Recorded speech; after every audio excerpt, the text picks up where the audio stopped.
Hello दोस्तों, आपका मेरे YouTube channel the learning essence में स्वागत है।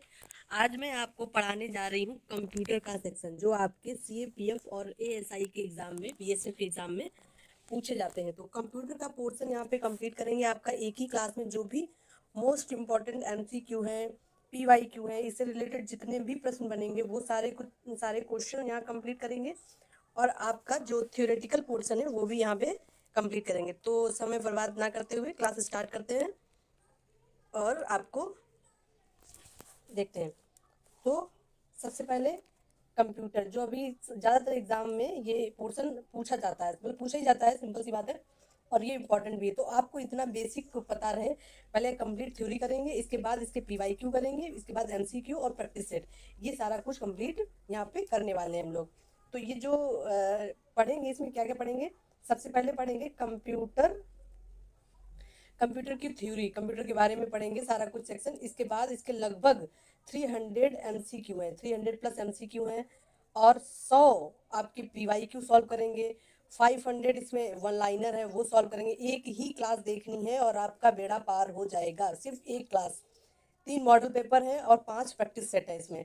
और 100 कंप्यूटर एब्रीविएशन है, मतलब जो शॉर्ट फॉर्म होते हैं ना, इसका फुल फॉर्म क्या होगा। जैसे सीपीयू है तो सीपीयू का फुल फॉर्म क्या होगा, रैम का फुल फॉर्म क्या होगा, ऐसे एब्रीविएशन है। लास्ट मिनट क्या क्या पढ़ लो वो रिवीजन करने के लिए है।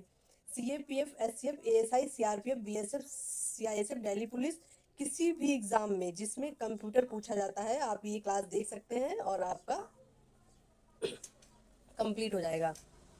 तो ठीक है, आप crack it on it wear the badges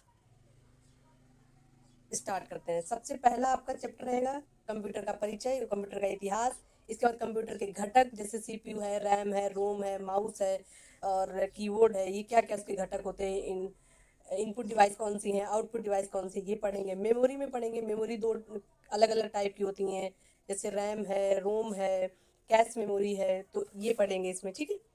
इसके बाद आएगा आपके फोर्थ चैप्टर में सॉफ्टवेयर और ऑपरेटिंग सिस्टम। सॉफ्टवेयर किसे कहते हैं और ऑपरेटिंग सिस्टम किसे कहते हैं, ये पढ़ने वाले हैं। बहुत इंटरेस्टिंग है। अभी पूरा चीज़ें जब एआई तक पहुंच गई हैं, आर्टिफिशियल इंटेलिजेंस पे वर्क कर रहे हैं, तो कंप्यूटर हमारी लाइफ का एक हिस्सा हो गया है। आप देखते हैं, आए दिन आप कहीं चैट जीपीटी, कहीं कुछ इस्तेमाल करते ही हैं। इसके बाद आएगा आपका fifth chapter internet and networking. Internet और नेटवर्किंग के बारे में पढ़ेंगे। आप जो हमसे पढ़ रहे हैं, क्लास ले रहे हैं, तो ये सब क्या है, किससे जुड़े हुए हैं हम लोग? इंटरनेट और नेटवर्किंग से जुड़े हैं। साइबर सुरक्षा के बारे में पढ़ेंगे, साइबर सिक्योरिटी क्या है। आजकल कितने सारे अपराध हो रहे हैं, वो सारे अपराध साइबर सिक्योरिटी से ही हो रहे हैं। अब कोई किसी के घर में डाका डालने नहीं जाता है, अब क्या होता है, सब साइबर फ्रॉड होते हैं। तो उसके लिए क्या करनी पड़ेगी? उसके लिए सिक्योरिटी की जरूरत है, ताकि कोई फ्रॉड ना हो। 7th चैप्टर आएगा आपका एआई और क्लाउड कंप्यूटिंग और आधुनिक तकनीकी, जो आजकल हम लोग इस्तेमाल कर रहे हैं। एआई का देख रहे हैं आप, यूज भी है, मिस यूज भी है। तो एआई क्या है, क्लाउड कंप्यूटिंग क्या है, सारी जो लेटेस्ट टेक्नोलॉजी है उसके बारे में पढ़ेंगे। इसके बाद कंप्यूटर के 100 एमसीक्यू सॉल्व करेंगे। 300 एमसी कंप्यूटर के जो शॉर्ट फॉर्म है वो करेंगे। 300 MCQ, one liner, model paper और लास्ट मिनट रिवीजन। ये सारा कुछ इसी चैप्टर में पढ़ने वाले हैं। आपको ये क्लास एक बार देखनी है और आपका कंप्लीट हो जाएगा, ठीक है। सबसे पहला चैप्टर है, सबसे पहले पढ़ते हैं कंप्यूटर का परिचय, इंट्रोडक्शन ऑफ कंप्यूटर। अब कंप्यूटर के परिचय में क्या है, कुछ कुछ चीज़ें तो आपने देखो क्लास 7th 8th में 6 में कंप्यूटर ले रखा होगा जिन बच्चों ने, उसको बेसिक बेसिक चीज़ें तो पता ही होंगी कि इनपुट डिवाइस क्या होती है, आउटपुट डिवाइस क्या होती है, मेमोरी कौन कौन सी होती है।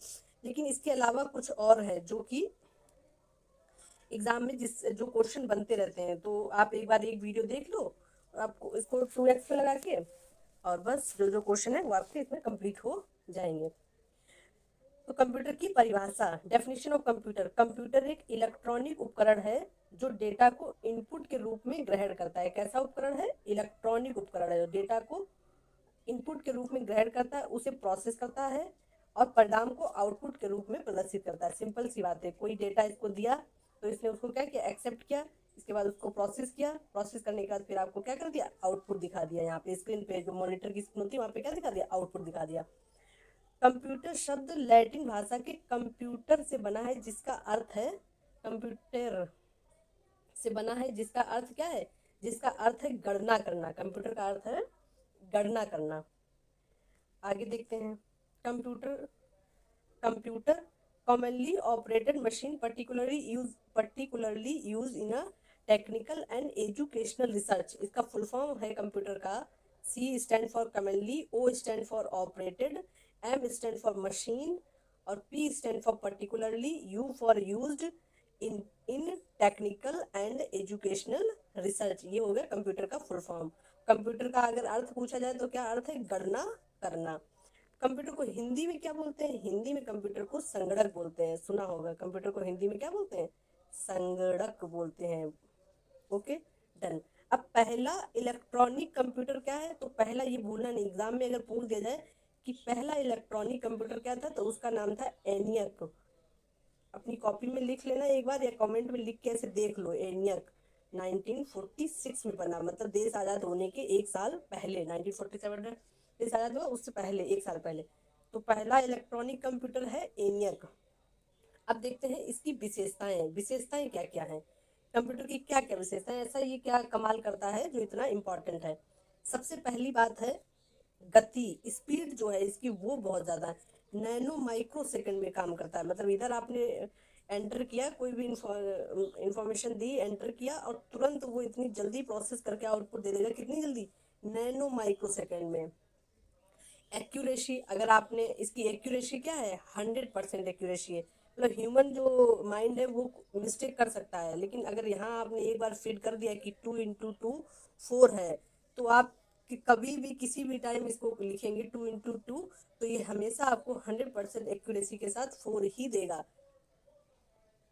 स्वचालन, ऑटोमेशन, बिना रुके स्वचालित कार्य करता है। अब जैसे हम लोग हैं, ह्यूमन है, वो क्या करते हैं? काम करते करते थक जाते हैं, उनको रेस्ट चाहिए, लेकिन ये मशीन है, ये क्या करती है? बिना रुके चलती जा रही है। अगर उसमें फ्यूल है, मतलब लाइट अगर आ रही है, तो वो अपना अपने अच्छे से काम करता रहेगा बिना रुके।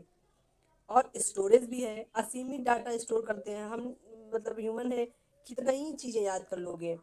वेद है, पुराण है, साइंस के नए नए इन्वेंशन है, और हिस्ट्री है, ज्योग्राफी है, काफ़ी बहुत नॉलेज है। और फिर अपने देश का नॉलेज, दूसरे देश का नॉलेज, काफ़ी कुछ डाटा है। इतना तो एक ह्यूमन के स्टोर करने की बस की बात नहीं है। लेकिन ये जो कंप्यूटर है वो क्या है? उसकी असीमित क्षमता है। एग्जाम में ऐसे पॉइंट ऑफ व्यू से 2-3 चीज़ें लिख दी जाएंगी, जैसे इनमें से कौन सी कंप्यूटर की विशेषता नहीं है, या कौन सी विशेषता है? उसमें लिख दिया स्टोरेज है, वर्सटैलिटी है, तो डिलीजेंस है, एक्यूरेसी है। कोई ऐसा होगा जो उसकी विशेषता नहीं होगी, तो आपको उसको क्या करना होगा? टिक करना होगा। तो सबसे पहले स्टोरेज भी है, असीमित डाटा स्टोर कर सकता है। दूसरा, बहुमुखिता, वर्सटैलिटी है, विभिन्न प्रकार के कार्य कर सकता है। आप उससे कुछ भी करा लो, प्लस कर कैलकुलेशन करवा लो, या फिर कोई अदर काम करा लो, जो भी आपको कुछ। तो इसकी क्या है? वर्सटैलिटी है, बहुमुखिता, मतलब एक साथ कई काम करवा लो। इसके बाद है बहुत सारे काम कर, विभिन्न प्रकार के कार्य कर सकता है। हीनता, डिलीजेंस, मतलब कि थकान के बिना कार्य करता है। हम लोग ह्यूमन है, काम करते करते थक जाते हैं, बट इसको कोई थकान नहीं होती है, तो थकान के बिना काम करता है।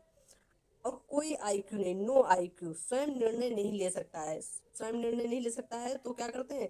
जैसे आपने अगर बोला कि कोई भी डाटा अगर आपने दे दिया है, तो वो आपने जो उसमें कोडिंग में जो मशीन में फीड होगा, वो उसी हिसाब का आपको आउटपुट दे देगा। स्वयं उसमें निर्णय लेने की क्षमता नहीं होती है।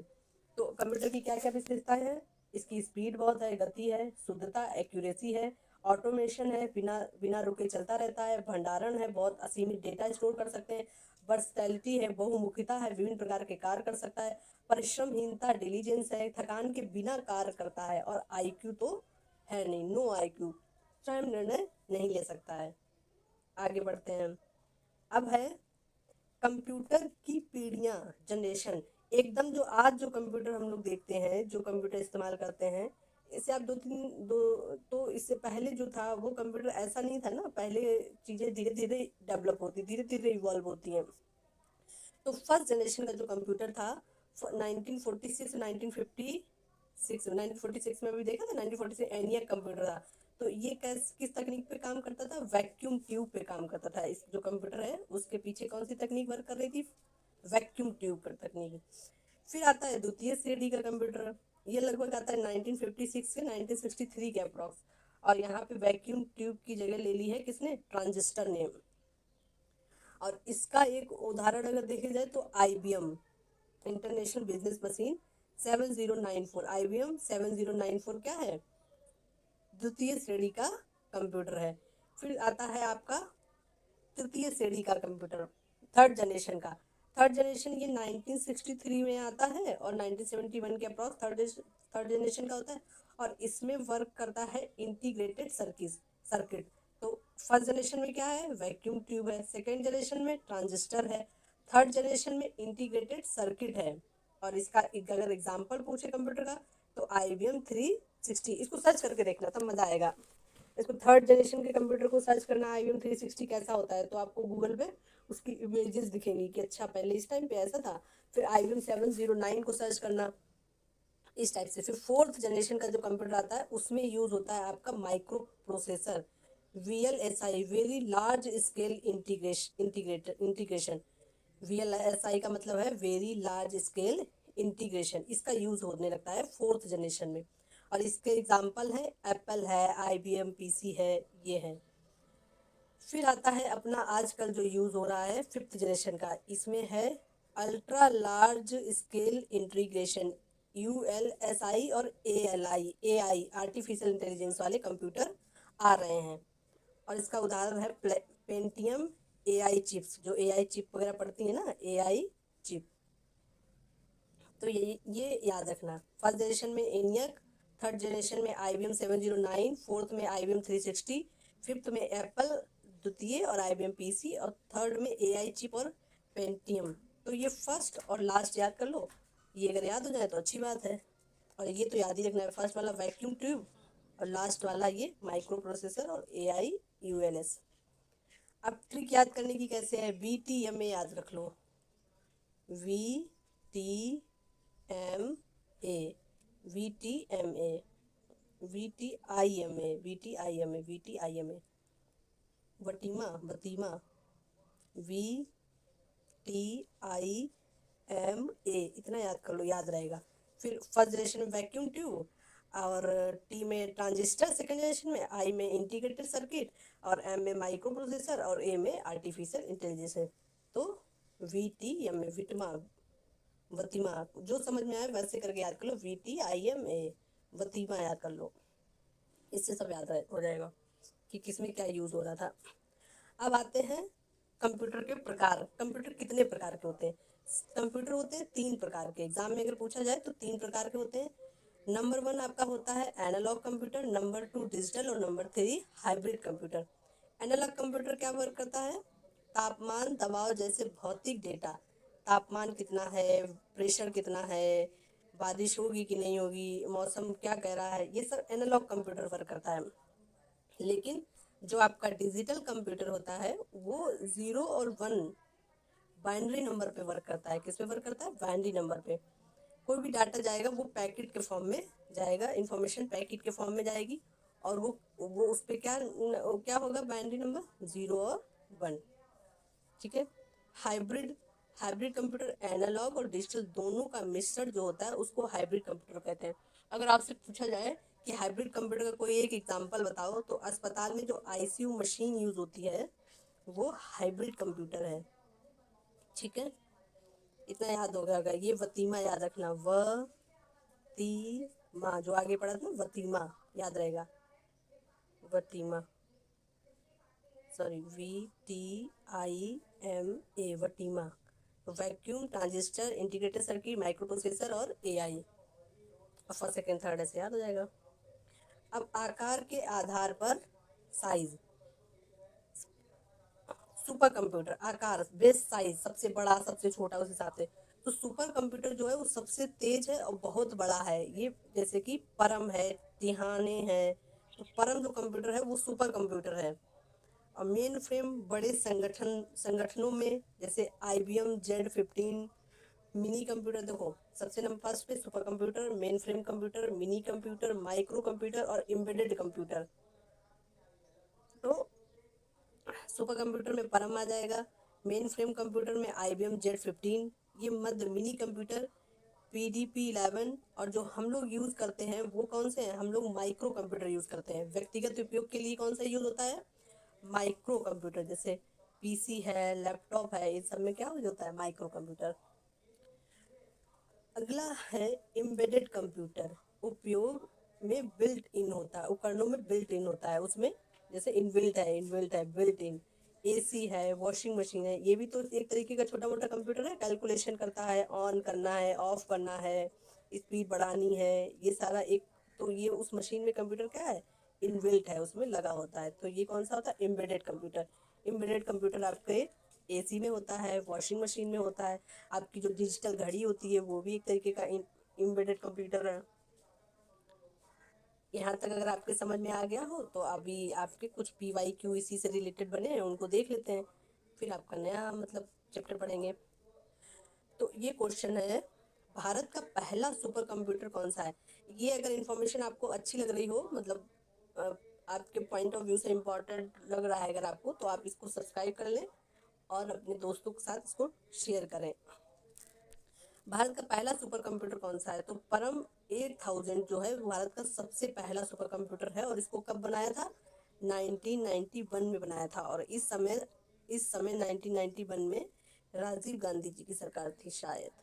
राजीव गांधी जी की सरकार थी 1991 में। एनियक कंप्यूटर सबसे पहला इलेक्ट्रॉनिक कंप्यूटर है। Electronic numerical integrated and computer जो है, electronic numerical integrated and computer सबसे पहला इलेक्ट्रॉनिक कंप्यूटर है ये। और एनियक का पूरा पूरा नाम अगर पूछा जाए तो electronic, N for integrated, N for numerical, I for integrated and computer. Computer की चौथी पीढ़ी में कौन सी तकनीक का उपयोग किया गया। तो ऐसे तो आपको नहीं पता होगा चौथी, लेकिन आपको पता है कि मैंने बोला था, आप कैसे याद कर लो, बटीमा कुछ भी ऐसे लिख लो। तो पहला, दूसरा, तीसरा और चौथा माइक्रो प्रोसेसर। तो कौन सा है, micro processor, very large scale integration.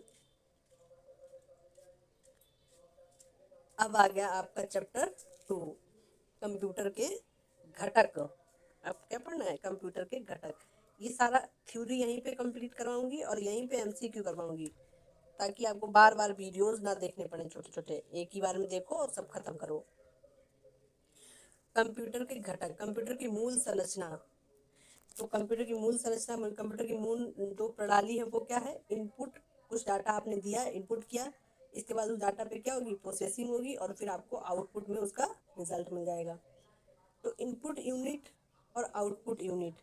Input unit में क्या है, और इसके बाद इनपुट यूनिट से आपने कीबोर्ड है जिस किसी से भी आपने डाटा दिया, इनपुट यूनिट दिया।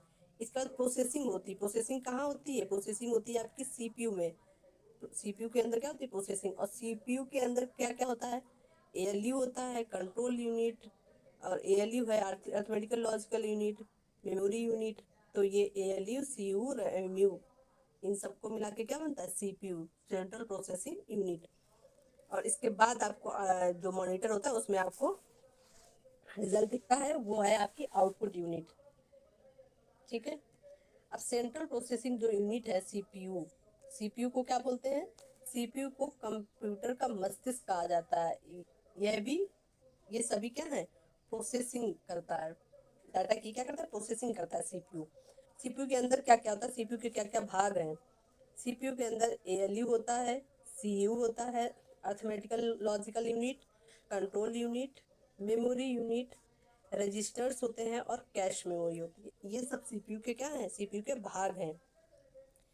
ALU जो है अर्थमेटिकल लॉजिकल यूनिट, इसमें क्या करते हैं, कैलकुलेशन करते हैं। एंड है, और है, नॉट है, तार्किक, मतलब ये जैसे 2 लिख दिया तो 2 लिख दिया और 4 लिख दिया। अब इससे पूछ रहे हैं कि इन दोनों में कौन सा बड़ा है, 2 बड़ा है या 4 बड़ा है। तो ये क्या हो गया, तार्किकता हो गई, इंटेलिजेंस हो गया। गणितीय कुछ जोड़ना है, 2+4 करना है, 5+2 करना है, जो भी। तो ये गणितीय, ये सब काम कहाँ पे होते हैं, ये सारे काम होते हैं आपके अर्थमेटिकल लॉजिकल यूनिट में, अर्थमेटिकल लॉजिकल यूनिट के अंदर। इसके बाद कंट्रोल यूनिट का क्या काम होता है, सभी इकाइयों को नियंत्रित करता है। और मेमोरी यूनिट क्या करता है, अस्थायी डेटा संग्रह करता है। जो डेटा अस्थायी है उसका क्या करेगा, संग्रह करेगा। जब आपने डेटा दिया उसका संग्रह नहीं करेगा तो प्रोसेसिंग कैसे करेगा? तो एक छोटी सी मेमोरी चाहिए ना डेटा को स्टोर करने के लिए। डेटा दिया आपने, उसने डेटा को स्टोर किया, इसके बाद फिर एएलयू को भेजा, उसने प्रोसेसिंग करी, प्रोसेसिंग करने के बाद फिर आउटपुट डिवाइस पे उसको डिस्प्ले कर दिया। रजिस्टर्स क्या काम करते हैं? सीपीयू के अंदर अत्यंत तेज मेमोरी जो है वो रजिस्टर्स की वजह से होती है। कैश मेमोरी, सीपीयू और रैम के बीच की जो मेमोरी होती है वो क्या है? कैश मेमोरी, थोड़ी देर के लिए। सीपीयू और RAM, RAM read on random access memory. RAM क्या है? Random access memory. तो सीपीयू और रैम के बीच की जो मेमोरी होती है उसको बोलते हैं कैश मेमोरी। अब एग्जाम के पॉइंट ऑफ व्यू से देखते हैं। एग्जाम में ऐसे पूछ लिया जाता है, ये क्वेश्चन जो आपके बन सकते हैं उनको बहुत ध्यान से लिखो और एक बार लिख के देख लो कॉपी में। जैसे कुछ भी याद करो तो उसको क्या करो, एक बार कॉपी में लिख लो। ऐसा नहीं है कि वीडियो देख लिया और हो गया। जब उसको एक बार लिख लोगे ना तो थोड़ा ज़्यादा दिमाग पे फर्क पड़ता है। 3 बार लिख लो, 4 बार लिख दो, कहीं पे भी किसी भी पेज पे लिख दो।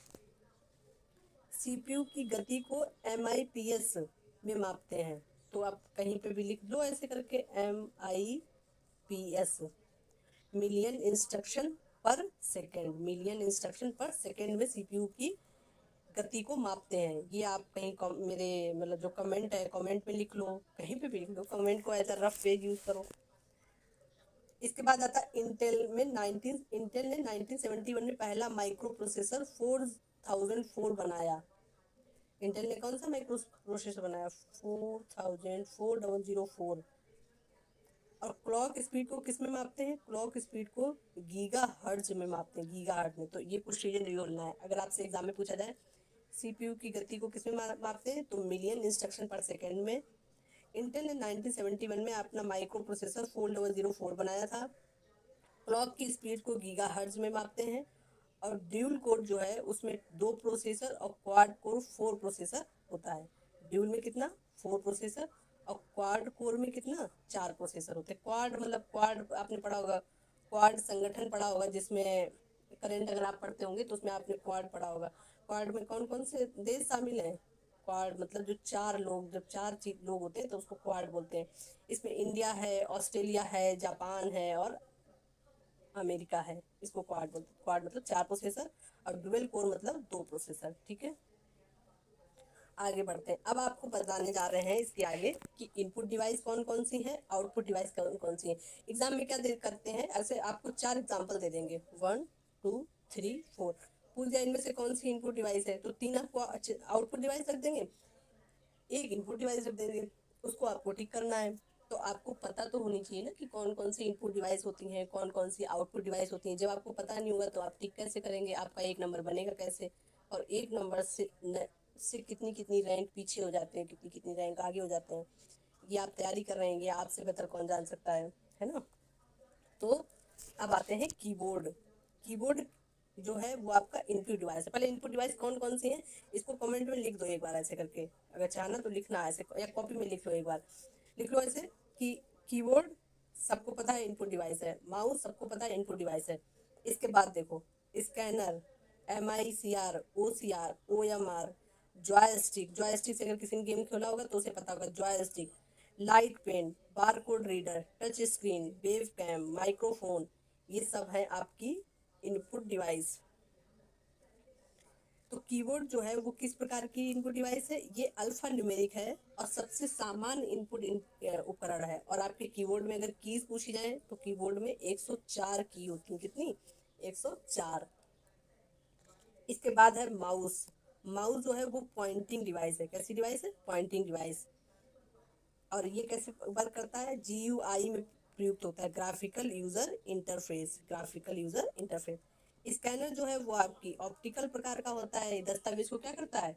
डिजिटल करता है। स्कैन किया, स्कैन करके वो डॉक्यूमेंट आप देखना अपने फोन में, किसी मतलब PDF वगैरह किसी को ऐसे खोलो और किसी कागज को स्कैन करो, स्कैन करके फिर वो क्या हो जाता है? डिजिटल हो जाता है, आपके फोन में दिखने लगता है। तो वो स्कैनर हो गया, स्कैनर याद रहेगा। MICR magnetic ink character reader. MICR का क्या मतलब होता है? Magnetic ink character reader. ये बैंक की जो चेक वगैरह होती है उसमें यूज होता है MICR। OCR जो होता है वो ऑप्टिकल होता है, ये मुद्रित पाठ, जो कोई मुद्रित पाठ है उसको पढ़ने के लिए यूज होता है। OMR से तो आपका आए दिन पाला पड़ता है, OMR। और ये भी क्या है, ऑप्टिकल प्रकार का है। और इसे एग्जाम शीट, बुलबुले पढ़ते हैं एग्जाम शीट ऐसे करके। OMR होता है, ऐसे हम लोग गोले भरते हैं ऐसे यूं यूं यूं, तो इसको क्या करता है, OMR इसको रीड करता है। जॉयस्टिक भी है, वो आपकी पॉइंटिंग डिवाइस है। और लाइट पेन भी आपकी पॉइंटिंग डिवाइस है। बार कोड रीडर ऑप्टिकल है, बार कोड स्कैन करते हैं। जैसे कोई प्रोडक्ट वगैरह लो तो उसमें ऐसे करके यूं यूं ऐसे करके बार कोड वगैरह बना रहता है ना, इसको बार कोड रीडर भी आपकी क्या है, इनपुट डिवाइस है। टच स्क्रीन, टच स्क्रीन भी आपकी इनपुट डिवाइस है। फिंगर से इनपुट करते हैं। वेब कैम, इमेज और वीडियो कॉन्फ्रेंसिंग, जो आप जैसे ये आपका सिस्टम है, सिस्टम में यहाँ पे देखा होगा ऐसे कैमरा लगा होता है वेब कैम, वो भी आपकी कैसे है, इनपुट डिवाइस है। माइक्रोफोन जो है वो आपकी ऑडियो पे वर्क करता है और वो आपकी आवाज़ को इनपुट करता है। माइक्रोफोन से क्या करते हैं, आप बोलते हैं तो आपकी आवाज़ को वो इनपुट करता है। इसके बाद आता है बायोमेट्रिक। बायोमेट्रिक का आपसे आए दिन पाला पड़ता होगा, किसी ऑफिस में जाना है, कहीं पे भी जाना है, तो आपने अगर आप कहीं पे वर्किंग है या नहीं भी वर्किंग है, बायोमेट्रिक का यूज़ आपने आधार कार्ड बनवाने में तो किया ही है। जब आप एग्ज़ाम देने जाते हैं तो आपका वहाँ पे बायोमेट्रिक होता है। तो फिंगरप्रिंट का बायोमेट्रिक और आपकी आंखों में रेटिना का बायोमेट्रिक होता है, क्योंकि फिंगरप्रिंट हर आदमी की, हर पर्सन की अलग अलग होता है, और रेटिना भी आपका क्या होता है, अलग अलग होता है। तो या तो आपकी आंखों को स्कैन करते हैं, फिर आपके थंब को स्कैन करते हैं, तो ये बायोमेट्रिक है, इस सिक्योरिटी पर्पज से यूज होता है। अगला, क्योंकि एक बार आपका बायोमेट्रिक हो गया ना, तो आपके जैसा थंब का जो भी ये रेखाएं होती हैं, लाइनिंग होती हैं, वैसी किसी और की नहीं है, ये यूनिक है इसीलिए। अब ये कुछ फुल फॉर्म है, उनको याद कर लो, और ये भी याद कर लो कि इसका यूज कहाँ पे होता है। एग्जाम में अगर पूछा जाए कि मैग्नेटिक इंक कैरेक्टर रीडर का यूज कहाँ पे होता है, तो बैंक चेक में। OCR का, ऑप्टिकल कैरेक्टर रिकॉग्निशन, मुद्रित पाठ में यूज होता है। OMR का यूज कहाँ होता है, ऑप्टिकल मार्क रिकॉग्निशन का, OMR मार्क रिकॉग्निशन तो परीक्षा उत्तर पत्रक में यूज होता है। OBR, optical bar code reader, OBR bar code reader, तो इसमें बार कोड में यूज होता है। तो MICR, OCR, OMR, OBR, ये जो भी है ये सब क्या है, इनपुट है, इनपुट डिवाइस है। ये सब है आपकी इनपुट डिवाइस। ओके, बोलना नहीं है एग्जाम में। अब इसी से रिलेटेड कुछ PYQ बने हैं एग्जाम में, वो देख लेते हैं। ATM में कौन सा इनपुट उपकरण प्रयुक्त होता है, तो ATM में मैग्नेटिक कार्ड रीडर, जो हम लोग अपना ATM कार्ड लगाते हैं तो उसको मैग्नेटिक कार्ड रीडर और कीपैड लगा होता है, जब हम लोग अपना पिन डालते हैं तो और कितने रुपए निकालने वो डालते हैं। तो इसमें इनपुट डिवाइस में दो चीज़ें यूज होती हैं, एक तो मैग्नेटिक कार्ड रीडर और कीपैड। OCR का फुल फॉर्म क्या है, ऑप्टिकल कैरेक्टर रिकॉग्निशन। रीडर नहीं है यहाँ पे, याद रखना, रिकॉग्निशन। बाकी तो सब जगह रीडर आ रहा है, ये मैग्नेटिक कार्ड रीडर, ये सब रीडर, लेकिन यहाँ पे क्या है, रिकॉग्निशन है। OMR किस में प्रयुक्त होता है, प्रतियोगी परीक्षाओं की उत्तर पत्रिका में OMR का ऑप्टिकल मार्क रीडर। अब आती हैं आपकी आउटपुट उपकरण, आपकी आउटपुट डिवाइसेस। तो आउटपुट डिवाइसेस में सबसे पहले आता है जो आपको रिजल्ट शो करता है। इनपुट किया, कुछ भी डाटा दिया, प्रोसेस हुआ, अब वो प्रोसेस कहाँ पे दिखेगा, तो मॉनिटर सबसे पहले तो आ गया, सॉफ्ट कॉपी है। विजुअल डिस्प्ले यूनिट है सबसे सामान्य output, soft copy. Printer hard copy देता है, कागज पर छपाई करता है, ये भी आपकी क्या है, आउटपुट डिवाइस है।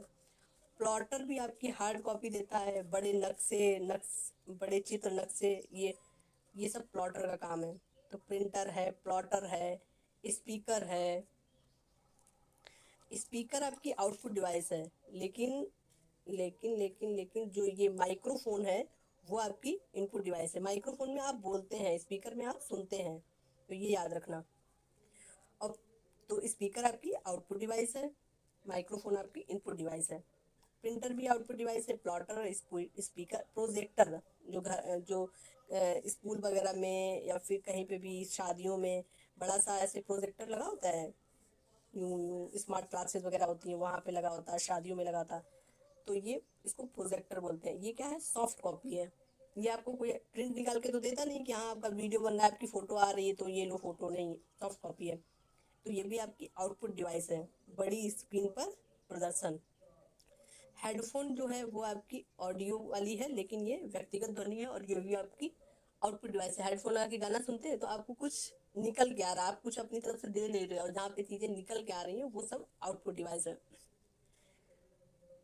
आगे आते हैं, और आपका अगला टॉपिक है प्रिंटर के प्रकार। ठीक है, प्रिंटर कितने प्रकार का होता है, आपने जो प्रिंटर देखे हैं और कितने कितने प्रकार के होते हैं। सबसे पहला होता है dot printer.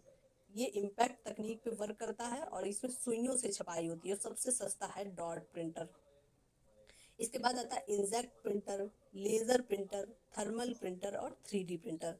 Dot printer, inkjet printer, laser printer, thermal printer और 3D प्रिंटर। जो आपका इंकजेट प्रिंटर है वो नॉन इम्पैक्ट है, और स्याही से रंगीन छपाई होती है। ठीक है, और लेजर प्रिंटर जो है नॉन इम्पैक्ट है ये, और लेजर टोनर और तेज और तीखी छपाई होती है इसमें लेजर प्रिंटर से। थर्मल प्रिंटर ये भी नॉन इम्पैक्ट, गर्मी से छपाई होती है, एटीएम रिसिप्ट वगैरह। एटीएम, जब हम लोग एटीएम में जाते हैं पैसे निकालने, तो देखो उसमें से जो जब कहते हैं कि लाओ बैलेंस चेक कर ले कितना है, लाओ रिसिप्ट निकाल ले, तो आप जो रिसिप्ट निकालते हैं वो गर्म होती है उस टाइम पे, तो वो किस पे वर्क करता है, थर्मल, नॉन इम्पैक्ट तकनीक पे वर्क करता है, थर्मल प्रिंटर है। जो हम लोग नॉर्मल दुकानों में जो होता है जहाँ पे हम लोग छपाने जाते हैं, कहीं कहीं पे इंकजेट प्रिंटर होता है, कहीं कहीं पे लेजर प्रिंटर होता है। अगला है आपका 3D प्रिंटर। 3D प्रिंटर से आप गूगल में सर्च करना, 3D प्रिंटर से क्या क्या चीज़ें बनी, बहुत से 3D प्रिंटर से घर भी बनाए जाने लगे हैं, मकान वगैरह बने 3D प्रिंटर से। पेन आता है, 3D प्रिंटर का पेन आता है, उससे आप बहुत सारे मतलब ऑब्जेक्ट बनाते हैं, कोई चश्मा बनाता है, कोई कुछ बनाता है, तो ऐसे करके 3D प्रिंटर के बहुत से ऑब्जेक्ट आने लगे हैं। तो अगर आपसे एग्जाम में पूछ दिया जाए कि प्रिंटर के प्रकार कौन से हैं, तो आप बता देंगे ना, मतलब dot matrix, inkjet, laser, thermal और 3D। कोई दिक्कत नहीं, याद हो जाएगा। अब एग्जाम के पॉइंट ऑफ व्यू से देखते हैं क्या क्या इंपॉर्टेंट है। डीपीआई मतलब होता है डॉट पर इंच। एक इंच पर कितने डॉट डॉट बने हैं, ऐसे करके डॉट डॉट डॉट डॉट, तो एक इंच पर कितने डॉट बने, उसी हिसाब से प्रिंटर की गुणवत्ता को चेक किया जाता है। प्रिंटर की गुणवत्ता मापने की इकाई क्या है, डॉट पर इंच। डीपीआई, डॉट पर इंच। इससे क्या पता चलता है, प्रिंटर की गुणवत्ता की, वो कितना अच्छा प्रिंटर है। Monitor resolution, monitor resolution pixel में 1920x10, मतलब मॉनिटर रेजोल्यूशन कितने पिक्सल, ये जो आप कभी देखना फोटो खींचना फोन में, और फोटो खींचने के बाद उसको थोड़ा सा ऐसे क्रॉप कर देना उसकी कुछ, तो उस पर क्या होगा कि वो तुम्हें लगेगा, या क्या करो फोटो को क्लिक करो और दूसरे के फोन में भेजो ऐसे सिंपल, तो उसके पिक्सल घट जाते हैं, तो जब पिक्सल घट जाते हैं तो इमेज जो है वो फटी फटी सी समझ में आती है। तो जितने ज़्यादा पिक्सल होंगे इमेज उतनी ही ज़्यादा अच्छी और क्लियर होगी, और कम पिक्सल होंगे तो इमेज उतनी ब्लर होगी, अच्छी नहीं होगी। तो मॉनिटर पे जो रिजोल्यूशन होता है, ऐसे करके कभी थिएटर वगैरह में अभी जाना, ऐसे जो लाइट पड़ती है वो यूं यूं यूं, तो आपको दिखेंगे ऐसे dot dot dot dot dot, तो वो क्या होते हैं, पिक्सल होते हैं जो पर्दे पे पड़ रहे होते हैं। LCD, liquid crystal display. LCD पहले चलती थी, अब तो सब एलईडी का यूज करते हैं। एलईडी से पहले एलसीडी यूज होती थी, उसका फुल फॉर्म था लिक्विड क्रिस्टल डिस्प्ले, और LED light emitting diode. LED का फुल फॉर्म अगर पूछा जाए तो आप लिख लीजिए कहीं पे, light emitting, AMITING emitting diode, याद रहेगा, light emitting diode, liquid crystal display. इसके बाद एलईडी के बाद आया है ओएलईडी, ऑर्गेनिक एलईडी। सबसे अच्छी डिस्प्ले क्वालिटी जो है वो ऑर्गेनिक एलईडी की है। एलईडी के बाद अब क्या हो गया है, OLED, ऑर्गेनिक एलईडी। सबसे अच्छी डिस्प्ले अगर पूछा जाए तो OLED की है। अब है आपका थर्ड पॉइंट है आपका मेमोरी। मेमोरी को जान लो, मेमोरी कितने प्रकार की होती है और उसका काम क्या होता है। तो मेमोरी का वर्गीकरण, सबसे पहले तो प्राइमरी मेमोरी और सेकेंडरी मेमोरी कितने टाइप की होती है। एक तो प्राइमरी मेमोरी, मेमोरी कितने टाइप, दो टाइप की, प्राइमरी और सेकेंडरी। प्राइमरी मेमोरी में क्या आता है, प्राइमरी मेमोरी में रैम है, रोम है, कैश मेमोरी है, ये सब प्राइमरी मेमोरी है। रैम, रोम, कैश, ये प्राइमरी। सेकेंडरी मेमोरी में हार्ड डिस्क है, पेन ड्राइव है, सीडी है, डीवीडी है, जिसको आप स्टोर करके डाटा को उसमें कॉपी किया, स्टोर किया और उसको आप रख लिए। ठीक है, ये गायब नहीं होगा, ये आपको जब हमेशा चलता रहेगा। तो ये आपका सेकेंडरी मेमोरी हो गया। प्राइमरी मेमोरी में आपने कुछ काम किया है, वो तब तक, जब तक कंप्यूटर ऑन है तब तक तो उस पर काम चल रहा है, वर्क हो रहा है। जैसे आप कंप्यूटर बंद कर देंगे, आपने उसको अगर सेव नहीं किया तो वो क्या हो जाएगा, गायब हो जाएगा। तो वो क्या है, प्राइमरी मेमोरी। प्राइमरी मेमोरी जो है वो वोलाटाइल है, बिजली जाने पर डेटा खो जाता है। जो रैम रोम कैश मेमोरी में जो भी डाटा सेव है वो क्या हो जाएगा, जैसे लाइट कट हुई डेटा क्या हो जाएगा, गायब हो जाएगा। सेकेंडरी मेमोरी जो नॉन वोलाटाइल है, स्थायी संग्रह है, एक बार स्टोर कर लिया अब वो गायब नहीं होगा, अब वो आपका स्टोर रहेगा। तो प्राइमरी मेमोरी क्या है, वोलाटाइल है। वोलाटाइल मतलब जो उड़ जाए, खो जाए। तो वोलाटाइल का जब मतलब सर्च करोगे गूगल में, अगर पता होगा, मतलब पता तो होगा ही ज़्यादातर लोगों को, जिसको नहीं पता वो सर्च करना, वोलाटाइल मतलब होता है उड़ जाना, गायब हो जाना। और सेकेंडरी मेमोरी जो है वो नॉन वोलाटाइल है। अब प्राइमरी मेमोरी में भी रैम क्या है, रोम क्या है, ये पढ़ लेते हैं। रैम जो है वो एक अस्थायी मेमोरी है, सिंपल बात है, क्योंकि ये प्राइमरी मेमोरी तो अस्थायी तो होगी। कंप्यूटर बंद होने पर इसका डेटा क्या हो जाता है, समाप्त हो जाता है। अब इस मेमोरी में, प्राइमरी मेमोरी में के अंदर आती है रैम। और रैम के भी और बहुत सारे प्रकार हैं। किस किस टाइप की रैम होती है, रैम का फुल फॉर्म आता है आपका रैंडम एक्सेस मेमोरी, ये रैम का फुल फॉर्म है। तो रैम जो है वो आपकी, ये देखो कितने प्रकार की, एस रैम जो होती है वो इसको बोलते हैं स्टैटिक रैम। इसकी विशेषता क्या है, एस रैम की कैश मेमोरी में तेज और महंगी होती है। एस रैम बहुत तेज होती है और महंगी होती है।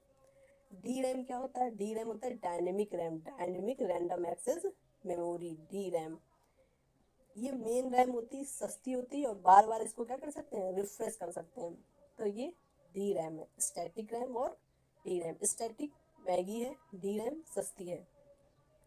इसके बाद आता है S D RAM. S D RAM को क्या बोलते हैं, S S stand for synchronous, synchronous D RAM. आधुनिक जो पीसी है अपने, जो अभी आजकल के जो कंप्यूटर हैं उसमें कौन सी रैम यूज हो रही है, S D RAM, S D RAM, synchronous, synchronous dynamic random access memory, synchronous dynamic random access memory, S D RAM use हो रही है। D D RAM double data rate, double data rate में D D RAM. तो अभी हम लोग कौन सी use कर रहे हैं, एस डी रैम। ओके, सबसे पहले मेमोरी दो प्रकार की होती है, प्राइमरी मेमोरी और सेकेंडरी मेमोरी। प्राइमरी मेमोरी के अंदर आपका आता है रैम। प्राइमरी मेमोरी में रैम रोम, रैम रोम और कैश मेमोरी, ये किस में आता है, ये आता है आपका प्राइमरी में। और सेकेंडरी में क्या आता है, सेकेंडरी में हार्ड डिस्क आता है, पेन ड्राइव आता है, डीवीडी, सीडी, ये सब सेकेंडरी मेमोरी में आता है। अगला है आपका प्राइमरी मेमोरी, एक और कौन सी है, रोम। रोम स्थायी मेमोरी है, इसे केवल पढ़ा जा सकता है, लिखा नहीं जा सकता है। ठीक है, रोम क्या है, स्थायी मेमोरी है। और इसको जब आपने कंट्रोल एस कर दिया तो वो सेव हो गया। ठीक है, तो उसको आप पढ़ सकते हैं लेकिन उसको लिख नहीं सकते। पी रोम, प्रोग्रामेबल रोम, एक बार लिखा जा सकता है। प्रोग्राम को एक बार लिख दिया है तो आप उसमें चेंजमेंट नहीं कर सकते हो, आप उस पर दोबारा कुछ नहीं लिख पाएगा। एक बार जो प्रोग्राम लिख गया वो लिख गया, तो वो प्रोग्रामेबल रोम हो गई, एक बार लिखा जाता है। Programmer EPROM, erasable program, erasable programmable ROM, UV light से मिटाया जाता है। अगर एक बार आपने कोई प्रोग्राम लिख दिया है, एक बार लिख दिया, अब ये इरेजेबल है तो इसको इरेज कैसे करोगे, वैसे तो मुश्किल है, इरेज होगी नहीं, लेकिन अगर होगी तो यूवी लाइट से इसको इरेज कर सकते हैं। अब है ई ई प्रोम, ये सब रोम के प्रकार है, प्रोम, ई प्रोम, ई प्रोम। तो याद रखना, प्रोम, ई प्रोम, ई प्रोम और फ्लैश रोम। ई प्रोम है वो इलेक्ट्रॉनिकली इरेजेबल है, तो इसको इलेक्ट्रिक से इरेज कर सकते हैं। फ्लैश रोम मॉडर्न BIOS में, जो modern basic input output system है उसमें फ्लैश रोम यूज करते हैं। कौन सी रोम, फ्लैश रोम। तो आप रैम और रोम के प्रकार आपको पता चल गए कि रोम के क्या है, PROM, programmable random only memory, read only memory, EPROM, erasable programmable only memory और electronic erasable programmable read only memory flash ROM. ठीक है, अब एग्जाम के पॉइंट ऑफ व्यू से देख लें, BIOS का फुल फॉर्म क्या है, basic input output system, basic input output system, और ये रोम में स्टोर होता है। कंप्यूटर स्टार्ट होने पर सबसे पहले BIOS ही लोड होता है। जो कंप्यूटर खुल रहा होता है, धीरे धीरे धीरे धीरे ओपन हो रहा होता है, तो क्या कर रहे हैं, बूटिंग कहते हैं, बूटिंग हो रही। तो जब खुल रहा होता है तब वो क्या हो रहा होता है, BIOS ही लोड हो रहा होता है। और ये कहाँ पे लोड होता है, कहाँ पे स्टोर होता है, रोम में स्टोर होता है। BIOS जो है वो कहाँ पे स्टोर होता है, रोम में। Basic input output system. POST, power on self test, BIOS के द्वारा होता है। पोस्ट का फुल फॉर्म क्या है, पावर ऑन सेल्फ टेस्ट। अब आते हैं, मेमोरी तो हो गई, मेमोरी पे बात होगी कि मेमोरी कितने टाइप की होती है, प्राइमरी और सेकेंडरी। प्राइमरी में क्या होता है, रैम रोम कैश, और सेकेंडरी में होता है hard disk DVD pen drive CD, ये सब सेकेंडरी हो गई। फिर आपने रोम रैम के भी काफ़ी प्रकार पढ़े हैं, और रोम के प्रोम प्रोम ऐसे करके रोम के भी प्रकार पढ़ लिए। लेकिन ये जो रोम में डेटा स्टोर होता है, मेमोरी जो यूनिट है वो क्या क्या है, कितना डेटा, और उसको किस यूनिट से मापा जाता है। तो देखते हैं, एक बिट बराबर किसके होता है, एक के, एक बिट है, ठीक है। लेकिन यही एक बिट जो है वो मिल के अगर 4 बिट हो जाए तो 4 बिट बराबर होता है एक निबल के। ये एग्जाम में पूछा जाता है, एग्जाम में अगर पूछ दिया गया 4 बिट्स किसके बराबर है, और ऑप्शन आपको दे दिया जाएगा, 1 बाइट के बराबर है, 1 किलोबाइट के बराबर है, 1 गीगाबाइट के बराबर, 1 टेराबाइट के। तो 4 बिट बराबर एक निबल के बराबर है। तो 4 बिट जो है वो एक निबल के बराबर है, एक निबल बराबर 4 बिट, ये इंपॉर्टेंट है। 8 बिट जो है वो 1 बाइट के बराबर है, और 1024 बाइट जब मिल जाती हैं तब बन जाता है 1 किलोबाइट, KB। 1024 बाइट, बिट नहीं, 1024 बाइट्स मिलकर मिलकर 1 किलोबाइट, 1 किलोबाइट बन जाता है, ठीक है। और 4 बिट अगर मिल जाए तो एक निबल बन जाएगा, 8 बिट अगर मिल जाए तो 1 बाइट बन जाएगा। 1024 किलोबाइट अगर बन जाए तो 1 मेगाबाइट बन जाता है, और 1024 मेगाबाइट अगर मिल जाए तो एक GB बन जाता है। क्या बन जाता है, 1 GB। और 1024 गीगाबाइट अगर बन जाए तो 1 टेराबाइट बन जाता है, और 1024 टेराबाइट अगर मिल जाए तो पेटाबाइट बन जाता है। तो किलोबाइट, किलोबाइट के बाद मेगाबाइट, मेगाबाइट के बाद गीगाबाइट, गीगाबाइट के बाद टेराबाइट, टेराबाइट के बाद पेटाबाइट, पेटाबाइट के बाद एक्साबाइट, पेटाबाइट के बाद एक्साबाइट। सिंपल है, याद हो जाएगा। 1024 पेटाबाइट बराबर 1 एक्साबाइट हो जाता है। अब आते हैं, ये सारा कुछ जो पढ़ा था वो सब कुछ था आपका प्राइमरी मेमोरी का, ठीक है। अब आते हैं आपके सेकेंडरी मेमोरी। सेकेंडरी मेमोरी में हार्ड डिस्क होगा, पेन ड्राइव होगा, CD DVD। सेकेंडरी मेमोरी के क्या क्या एग्जाम्पल हैं, अभी तो जो भी पढ़ा है वो सब प्राइमरी मेमोरी का था। सेकेंडरी मेमोरी में हार्ड डिस्क आता है, और ये किस प्रकार वर्क करता है, मैग्नेटिक। हार्ड डिस्क में जो भी डाटा सेव होगा वो कैसा होगा, मैग्नेटिक उसमें वर्क करेगा। और इसमें इसकी क्षमता कितनी होती है, हार्ड डिस्क की क्षमता होती है 1 टेराबाइट, 1 टेराबाइट। टेराबाइट समझते हो, ये 1024 गीगाबाइट अगर डाटा सेव हो गया तो मतलब हो गया 1 टेराबाइट। तो इसकी हार्ड डिस्क की क्षमता होती है 1 टेराबाइट तक। SSD सॉलिड स्टेट ड्राइव, ये फ्लैश है और ये तेज और महंगा होता है। SSD पेन ड्राइव, ये भी फ्लैश और ये GB तक होता है। इसमें डाटा हार्ड, जो आपकी हार्ड डिस्क होती है उसमें डाटा ज़्यादा सेव कर सकते हैं, और जो पेन ड्राइव है वो गीगाबाइट पे वर्क करता है। गीगाबाइट मतलब 1024 मेगाबाइट बराबर कितना हो जाएगा, 1 गीगाबाइट, 1 गीगाबाइट, समझ गए। इसमें पेन ड्राइव वर्क करता है। CD ऑप्टिकल पे वर्क करता है, इसमें CD में 700 MB तक डाटा सेव कर सकते हैं, 700 MB डाटा। DVD में कितना सेव कर सकते हैं, लगभग 4 से 17 GB का डाटा सेव कर सकते हैं। ब्लू रे में 25 से 1028 GB डाटा सेव कर सकते हैं। मेमोरी कार्ड में GB तक डाटा सेव कर सकते हैं। मेमोरी कार्ड होता है 1 GB की मेमोरी है, 3 GB की, 4 GB की मेमोरी, 8 GB की मेमोरी, तो GB में वर्क करती है। मेमोरी की यूनिट हमेशा किसमें भी, GB में।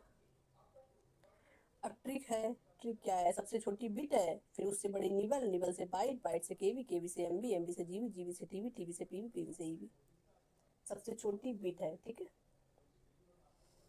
स्मॉलेस्ट यूनिट अगर पूछी जाए तो बिट है, लेकिन अगर आपको बेसिक यूनिट पूछी जाए, कंप्यूटर की बेसिक यूनिट क्या है, तो बाइट है। दोनों चीजें समझो। अगर आपसे पूछा जाए smallest unit, smallest unit, smallest unit में आपका आ जाएगा बिट, आप बिट बताएंगे स्मॉलेस्ट यूनिट। बट अगर आपसे पूछ दिया जाए कि बेसिक यूनिट क्या है कंप्यूटर की, बेसिक यूनिट, ये जैसे मैं ऐसे लिख लिख के वो कर रही हूँ ना, आप भी कहीं पे लिख लो एक बार ऐसे करके, बेसिक यूनिट बाइट होती है। यही सब यही चीज़ें एक नंबर कम करा देती हैं, यही चीज़ें एक नंबर बढ़ा देती हैं। एसएसडी में कोई चलने वाला भाग नहीं होता है, मूविंग पार्ट, एसएसडी में कोई चलने वाला भाग नहीं होता, ये तेज और टिकाऊ होती है। अब आते हैं आपके पीवाईक्यू में, इससे मेमोरी वाला जो पढ़ा है ना पोर्शन, अब इस मेमोरी वाले पोर्शन में से क्या क्या पीवाईक्यू बन सकते हैं। तो मेमोरी, एक बाइट बराबर 8 बिट होता है, पता है, ठीक है। रैम का full form random access memory, CD storage data 700 MB, पढ़ा था अभी ऊपर, सीडी का स्टोरेज डाटा कितना है, 700 MB। बायोस, बायोस किस मेमोरी में स्टोर होता है, तो बायोस होता है आपका रोम में store, basic input output system.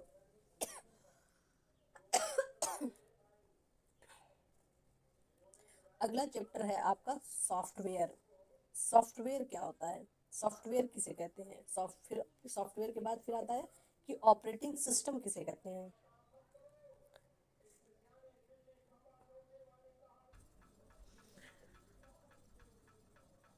अब देखते हैं सॉफ्टवेयर, सॉफ्टवेयर क्या है।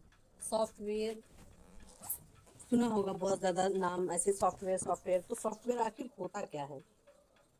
सॉफ्टवेयर निर्देशकों का एक समूह है जो कंप्यूटर को बताता है कि क्या करना है या क्या करना है, और ये अदृश्य होता है। सॉफ्टवेयर आपको दिखता नहीं है। अब जैसे मेरे कंप्यूटर में एक सॉफ्टवेयर डाल दो तो वो क्या दिखता है आपको, नहीं दिखता है। तो कंप्यूटर क्या होता है, प्रोग्राम का एक ग्रुप होता है, निर्देश मतलब प्रोग्राम, प्रोग्राम बहुत सारे प्रोग्रामों का क्या होता है, निर्देशों का एक समूह होता है, इंस्ट्रक्शंस, निर्देश दिया, इंस्ट्रक्शन दे दिए, तो इंस्ट्रक्शन का समूह जो है वो जो कंप्यूटर को बताता है कि क्या करना है, उसको बोलते हैं सॉफ्टवेयर। और ये आपका कैसा होता है, इनविजिबल होता है। एग्जाम में अगर पूछ दिया जाए कि सॉफ्टवेयर क्या है, सॉफ्टवेयर एक इंस्ट्रक्शंस है, निर्देश, सॉफ्टवेयर निर्देशों का समूह है, और ये कैसा होता है, आदर्श होता है, इनविजिबल होता है। सॉफ्टवेयर के प्रकार, कितने प्रकार का सॉफ्टवेयर होता है। Number 1 system software, application software और यूटिलिटी सॉफ्टवेयर। कंप्यूटर को चलाने के लिए सिस्टम सॉफ्टवेयर यूज होता है, जो कंप्यूटर जैसे वर्क करता है, तो operating system, basic input output system और डिवाइस ड्राइवर, ये यूज होते हैं कंप्यूटर को चलाने के लिए। इसके बाद जो आपका फ़ोन चल रहा है, आपका लैपटॉप चल रहा है, आपका टैबलेट चल रहा है, तो उसके पीछे ऑपरेटिंग सिस्टम वर्क कर रहा है, वो आपको दिख नहीं रहा है। लेकिन जब आप उसमें व्हाट्सअप डालते हो, फेसबुक लगाते हो, या फिर यूट्यूब लगाते हो, ये जो भी है, ये सब आपके क्या है, ये सब आपके एप्लीकेशन सॉफ्टवेयर हैं, उपयोगकर्ताओं के कार्य करता है। MS वर्ड है, VLC है, क्रोम है, ये सब क्या है, ये सब आपके एप्लीकेशन सॉफ्टवेयर हैं। आपको अगर इसका यूज़ करना है तो आप इसको डाउनलोड करो, यूज़ नहीं करना है तो इसको अनइंस्टॉल कर दो। लेकिन सिस्टम सॉफ्टवेयर को अनइंस्टॉल या इंस्टॉल नहीं कर सकते हो, इसको तो काम ये तो डालना ही पड़ेगा आपको, तभी तो आपका फ़ोन जो है वो चलेगा, या आपका सिस्टम तभी वर्क करेगा, कंप्यूटर आपका तभी वर्क करेगा। इसके बाद है यूटिलिटी सॉफ्टवेयर। यूटिलिटी सॉफ्टवेयर होता है रख रखाव के लिए, एंटीवायरस है, डिस्क इसका क्लीनर है। जैसे कोई भी मालवेयर या कोई भी वायरस तो नहीं आ गया है, तो उसको पकड़ने के लिए, उसको हटाने के लिए आप यूटिलिटी सॉफ्टवेयर का यूज़ करते हैं। तो एक तो हो गया आपका सिस्टम सॉफ्टवेयर, एक हो गया आपका एप्लीकेशन सॉफ्टवेयर, दूसरा हो गया आपका यूटिलिटी सॉफ्टवेयर।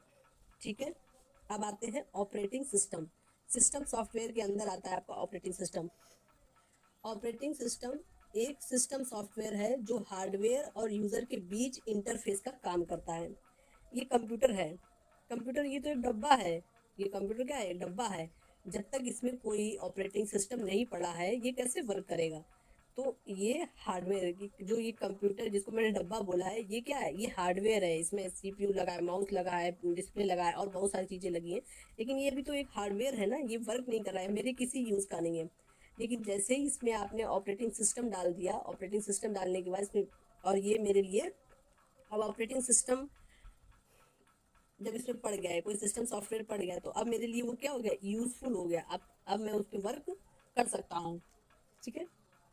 तो अगर आपसे पूछा जाए कि ऑपरेटिंग सिस्टम क्या है, तो ऑपरेटिंग सिस्टम सिस्टम सॉफ्टवेयर है जो हार्डवेयर और यूजर के बीच में इंटरफेस का काम करता है।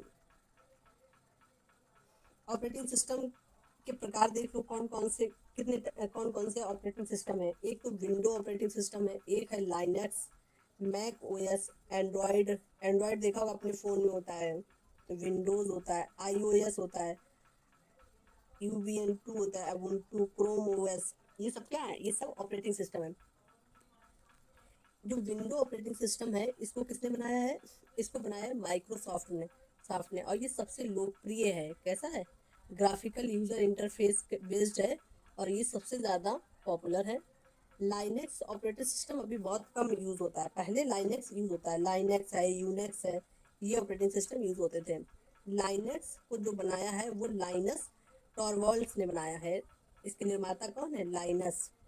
और ये ओपन सोर्स है, सबके लिए ओपन है, इसको कोई भी यूज़ कर सकता है। ओपन सोर्स सॉफ्टवेयर है, फ्री है और सिक्योर है, कोई भी जाए और लाइनेक्स का यूज़ कर सकता है। इसके सोर्सेज भी ओपन है। मैक ओएस जो है वो एप्पल कंपनी ने बनाया है, मैक ऑपरेटिंग सिस्टम।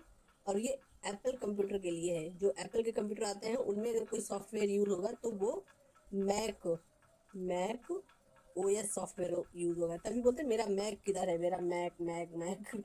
तो मैक में मैक ऑपरेटिंग सिस्टम यूज होता है, जो बोलते हैं सब लोग। वो किस लिए बोलते हैं, क्योंकि उसमें सॉफ्टवेयर कौन सा है, ऑपरेटिंग सिस्टम कौन सा है, मैक। एंड्रॉयड एंड्रॉयड किसने बनाया है, गूगल ने बनाया है, और ये किस पे आधारित है, लाइनक्स लाइनक्स ऑपरेटिंग सिस्टम पे आधारित है। और ये मोबाइल में यूज होता है, मोबाइल का ऑपरेटिंग, जैसे आपका एंड्रॉयड मोबाइल होता है उसमें। और आपका जो आईफोन वगैरह होता है उसमें आईओएस यूज होता है, ये भी एप्पल कंपनी ने बनाया है। अगर एप्पल कंपनी का कंप्यूटर होगा तो उसमें माइक्रो जो ऑपरेटिंग सिस्टम होगा वो मैक ओएस होगा। लेकिन आपका अगर आईफोन होगा एप्पल का, मतलब, तो आपके पास आईओएस ऑपरेटिंग सिस्टम होगा उसमें। ठीक है, आईफोन और आईपैड में। उबुंटू को बनाया है कैनोनिकल ने, और ये भी लाइनेक्स पे आधारित है। लाइनेक्स का लोकप्रिय डिस्ट्रो है ये। क्रोम ओएस गूगल ने बनाया है, और ये क्रोम बुक के लिए है, क्रोम बुक के लिए। तो एंड्रॉयड और क्रोम ओएस ये दो गूगल ने बनाए हैं, मैक ओएस और आईओएस एप्पल ने बनाया है, लाइनेक्स लाइनस टोरवाल्ड ने बनाया, और विंडो माइक्रोसॉफ्ट ने बनाया है। एग्जाम के पॉइंट ऑफ व्यू से देख लो ऑपरेटिंग सिस्टम से क्या क्या क्वेश्चन बनते हैं। पहला ऑपरेटिंग सिस्टम अगर पूछा जाए, सबसे पहला ऑपरेटिंग सिस्टम कौन सा था, तो वो था आपका GMAAI/O,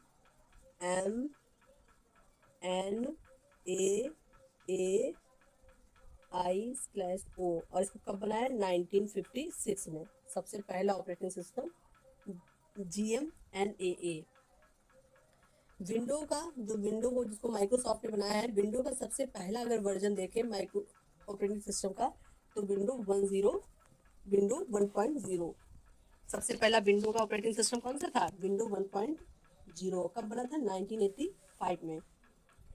Linux Cornell Linux Cornell कब बना, 1991 में। एंड्रॉयड जो है वो सबसे लोकप्रिय ऑपरेटिंग सिस्टम है, मोबाइल ऑपरेटिंग सिस्टम है, और ये कहाँ पे होता है, मोबाइल में यूज होता है। GUI ग्राफिकल यूजर इंटरफेस, चित्र आधारित ग्राफिक। और जो विंडो का ऑपरेटिंग सिस्टम है वो किस पे आधारित है, विंडो का जो ऑपरेटिंग सिस्टम है, विंडो का नहीं, माइक्रोसॉफ्ट का जो ऑपरेटिंग सिस्टम विंडो है वो GUI पे ही आधारित है। CLI का फुल फॉर्म क्या है, कमांड लाइन इंटरफेस, कमांड पर आधारित है, कमांड लाइन इंटरफेस। अब देखते हैं MS ऑफिस है, MS ऑफिस माइक्रोसॉफ्ट का है ना। MS ऑफिस के अंदर क्या क्या आता है, MS ऑफिस कहते मेरे लैपटॉप में या मेरे फ़ोन, मतलब मेरे लैपटॉप में या मेरे कंप्यूटर में MS ऑफिस डाल दो, तो वो MS ऑफिस डालेगा तो उसके अंदर क्या क्या आपको मतलब आ जाएंगे। MS वर्ड मिलेगा MS ऑफिस में, MS Excel, MS PowerPoint, MS Access, MS Outlook, MS OneNote, ये सारा कुछ। MS वर्ड का यूज होता है दस्तावेज डॉक्यूमेंट बनाने में, और इसका जो एक्सटेंशन नेम होता है फाइल का एक्सटेंशन नेम वो .doc। MS एक्सेल का स्प्रेडशीट बनाना, गणना करना, इसका एक्सटेंशन नेम XLS।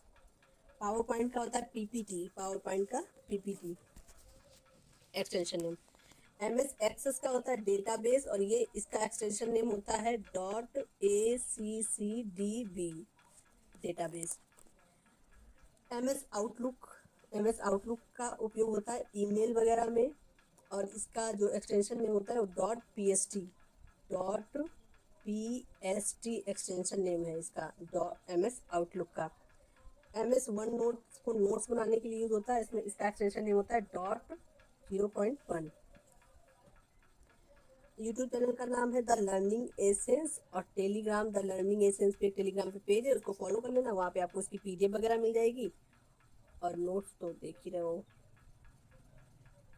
अब ये शॉर्टकट की है, इसको आपने एग्जाम में काफी मतलब पढ़ रखा होगा, काफी इसमें आपको याद भी होगी। जो नहीं याद है उसको लिख लेना, जो याद है उसको छोड़ देना। Ctrl+C कॉपी का होता है, पता ही है आपको। Ctrl+V पेस्ट पता होगा, Ctrl+X कट पता ही होगा, Ctrl+Z अनडू पता होगा, Ctrl+Y रीडू शायद पता होगा आपको। Ctrl+S सेव का होता है, पता होगा। Ctrl+P प्रिंट का होगा, ये भी पता होगा। Ctrl+A सेलेक्ट ऑल, ये भी पता होगा। अगर आपने CCC वगैरह तो छोटा मोटा अगर कुछ कर रखा है डिप्लोमा वगैरह तब भी पता होगा, और अगर आप लैपटॉप चलाते हैं तो भी पता होगा। Ctrl+B bold, Ctrl+I italic, Ctrl+U underline, Ctrl+F find, Ctrl+H find and replace. सिर्फ फाइंड करना है तो Ctrl+F, और फाइंड के बाद रिप्लेस करना है कोई वर्ड। जैसे ये पूरा जो मैं ये पढ़ा रही हूँ आपको, ये पूरा है। अब मुझे कॉपी की जगह पे अगर मुझे यहाँ पे लिखना है इस कॉपी की जगह पे यहाँ पे मुझे मान लो कॉपी ना लिखे, यहाँ पे मुझे लिखना है शालू, तो मैं क्या करूँगी Ctrl+H करूँगी, और Ctrl+H करके कॉपी को फाइंड करूँगी, और इसके बाद शालू से रिप्लेस कर दूँगी। अब जहाँ जहाँ पूरे डॉक्यूमेंट पे कॉपी लिखा होगा वहाँ सब जगह क्या लिख जाएगा, शालू लिख जाएगा। इसका सबसे बढ़िया एग्जाम्पल है, आपने 3 इडियट मूवी अगर देखी होगी तो वो जो वर्ड होता है ना उसका स्पीच होती है, स्पीच में वो क्या करता है Ctrl+S करता है, और चमत्कार को क्या लिख देता है, चमत्कार की जगह पे लिख देता है बलात्कार, ऐसे करके उसकी स्पीच को चेंज कर देता है। वो आप मूवी देखना तब पता चलेगा। F7 स्पेल चेक, F7 को क्या करते हैं, F7 यूज होता है स्पेलिंग को अगर चेक करना है तो F7, ठीक है। अब PYQ देख लो क्या बने हैं इससे। MS एक्सेल में रॉ कॉलम का इंटरसेक्ट क्या कहलाता है। MS एक्सेल में ये जैसे रो है और कॉलम है, इसका जो इंटरसेक्ट हुआ है तो ये जो बना है ये क्या है, ये एक सेल है, इसको सेल बोलते हैं। ये सेल है, ये सेल। MS वर्ड में बाय डिफ़ॉल्ट फॉन्ट क्या होता है। MS वर्ड में बाय डिफ़ॉल्ट अगर फॉन्ट होगा तो कैलिबरी होगा, और उसका 11 उसकी क्या होगी, फॉन्ट साइज होगा। फॉन्ट साइज कितना होगा, 11। और आपका जो फॉन्ट लगा होगा वो कौन सा लगा होगा, कैलिबरी लगा होगा बाय डिफ़ॉल्ट। पावर पॉइंट में स्लाइड शो के लिए कौन सी की यूज़ करते हैं। पावर पॉइंट में अगर स्लाइड शो करना है तो आप F5 को प्रेस करो तो आपको जो आपने बनाया होगा वो क्या हो जाएगा, प्ले होने लगेगा। एक्सेल में अधिकतम रो कितनी हो सकती हैं। ये 2016 में पूछा गया है। एक्सेल 2016, अच्छा एक्सेल 2016 का वर्जन है, सॉरी। तो एक्सेल में अधिकतम रो कितनी हो सकती हैं, तो अधिकतम रो होगी 104856 10 लाख 48,576। तो ऐसे करो, 1048 याद कर लो, 1048 और पीछे 576। 1048 एक याद कर लो, 576 एक याद कर लो, याद रहेगा। 1048 576 लिख लो कहीं पे, एक बार लिख लो। 1048 576 याद हो गया। अब एक काम करते हैं, इसको यूं ऐसे छुपा देते हैं। छुपा दिया, इसको छुपा दिया, इसको छुपा दिया, इसको छुपा दिया। अब बताओ, अब ये क्वेश्चन बताओ, एक बार रिवाइज करो। MS, अरे यार मैंने गलत, रुको, ये छुपा दिया, ये भी छुपा दिया, ठीक है, इसको भी छुपा दिया, और ये भी छुपा दिया। अब नहीं दिख रहा, ठीक है। अब इसको रिवाइज करो। MS एक्सेल में रो कॉलम को इंटरसेक्ट, रो और कॉलम को ऐसे, रो कॉलम को इंटरसेक्ट करने के बाद ये जो बना है, इसको क्या बोलते हैं? इसको बोलते हैं क्या? सेल। डन हो गया। इसके बाद MS वर्ड में बाय डिफ़ॉल्ट क्या होता है? बाय डिफ़ॉल्ट होता है कैलिबरी। क्या होती है? बाय डिफ़ॉल्ट लैंग्वेज होती है कैलिबरी, और कितना? 11 उसका साइज होता है। पावर पॉइंट में स्लाइड शो के लिए कौन सी की यूज़ करते हैं? F5 यूज़ करते हैं स्लाइड शो के लिए, F5। एक्सेल में अधिकतम रो कितनी हो सकती है? अधिकतम रो कितनी हो सकती है? बोला था 10 48 एक ऐड कर लो, और 576 एक ऐड कर लो। 10 48 576 हो गया। डन। आगे बढ़ते हैं। इंटरनेट और नेटवर्किंग, इंटरनेट और नेटवर्किंग। इंटरनेट क्या है? इंटरनेट विश्व का सबसे बड़ा कंप्यूटर नेटवर्क है जो लाखों कंप्यूटर को आपस में जोड़ता है। इंटरनेट की शुरुआत ARPANET से हुई थी। टिम वर्नर ली ने 1989 में WWW का आविष्कार किया। देखो, इंटरनेट क्या है? एक सबसे बड़ा कंप्यूटर नेटवर्क है जिससे सब कंप्यूटर जो है वो आपस में क्या है? आपस में कनेक्टेड है। इंटरनेट जो है वो सबसे बड़ा कंप्यूटर नेटवर्क है जो लाखों कंप्यूटर को आपस में क्या करता है? जोड़ता है। अगर आपसे पूछा जाए इंटरनेट की शुरुआत कब हुई थी, तो 1969 में ARPANET से इंटरनेट की शुरुआत हुई थी। और पूछा जाए WWW वर्ल्ड वेव, तो ये है जो, तो WWW का जो आविष्कार है वो किसने किया? World wide wave. तो WWW का आविष्कार किया था टिम वर्नर ली ने। कब? 1989 में। ये ARPANET का हुआ 1969 में, WWE 1989 में। ठीक। एग्जाम पॉइंट ऑफ व्यू से देख लो, ARPANET का फुल फॉर्म क्या है? Advance research project agency. Advance research project agency. WWW का full form world wide wave, 1989 Geneva में, 1989 जेनेवा में। HTTP का full form hyper text transfer protocol. HTTP का फुल फॉर्म है hyper text transfer protocol. HTTPS का full form क्या है? HTTPS का फुल फॉर्म है hyper text transfer protocol secure. URL uniform resource locator web address. अगर आपको अपना वेब का एड्रेस बताना है तो ऐसे करके होता है ना, www और ये समथिंग यहाँ पे कुछ होगा किसी का कोई पाथ नेम, और फिर .com या .in। तो इसी को क्या बोलते हैं? इसी को बोलते हैं uniform resource locator, web address होता है ये। HTML का फुल फॉर्म होता है hyper text markup language. Hyper text HTML language में आप पढ़ते हैं, जैसे आप कोई वेबसाइट ओपन करते हैं तो जब वो वेबसाइट बनी होती है उस पर जो भी डिस्प्ले हो रहा होता है, कहीं आपने देखा होगा कि ऐसे करके नंबर लिख के जा रहे होते हैं, ऐसे फ्लो हो रहे थे, तो वो पूरी वेबसाइट जो वर्क करती है तो उसके पीछे कौन सी लैंग्वेज होती है? हाइपर टेक्स्ट मार्कअप लैंग्वेज होती है। Hyper text markup language. इसमें आप टैग पढ़ेंगे, इसमें टैग होते हैं, ऐसे बॉडी टैग होता है, ऐसे body tag, heading tag, head tag, A tag, paragraph tag, ऐसे करके टैग में ये जो लैंग्वेज है किसमें वर्क करती? टैग में। IP address internet protocol address. I internet protocol address, पहचान संख्या। आईपी एड्रेस हर सिस्टम का, हर कंप्यूटर का अपना अलग अलग आईपी एड्रेस होता है, मतलब एक तरीके से कंप्यूटर का नाम होता है। तभी तो देखो कोई भी इंफॉर्मेशन होती है,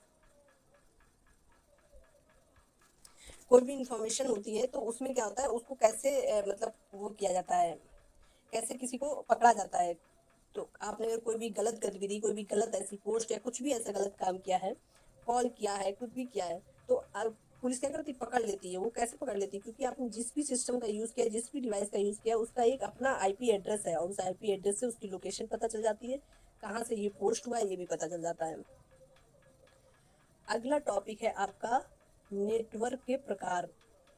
आपने पढ़ लिया इंटरनेट क्या होता है, बहुत सारे कंप्यूटर आपस में जुड़े होते हैं, ठीक है, ये आपने पढ़ लिया। आपने ये पढ़ लिया कि नेटवर्क की शुरुआत कैसे हुई, तो ARPANET से नेटवर्क की शुरुआत हुई। Hyper text markup language HTML URL पढ़ लिया। अब आपको देखना है नेटवर्क के प्रकार। नेटवर्क के प्रकार सबसे पहले आता है लैन, फिर मैन, वैन, पैन और वैन।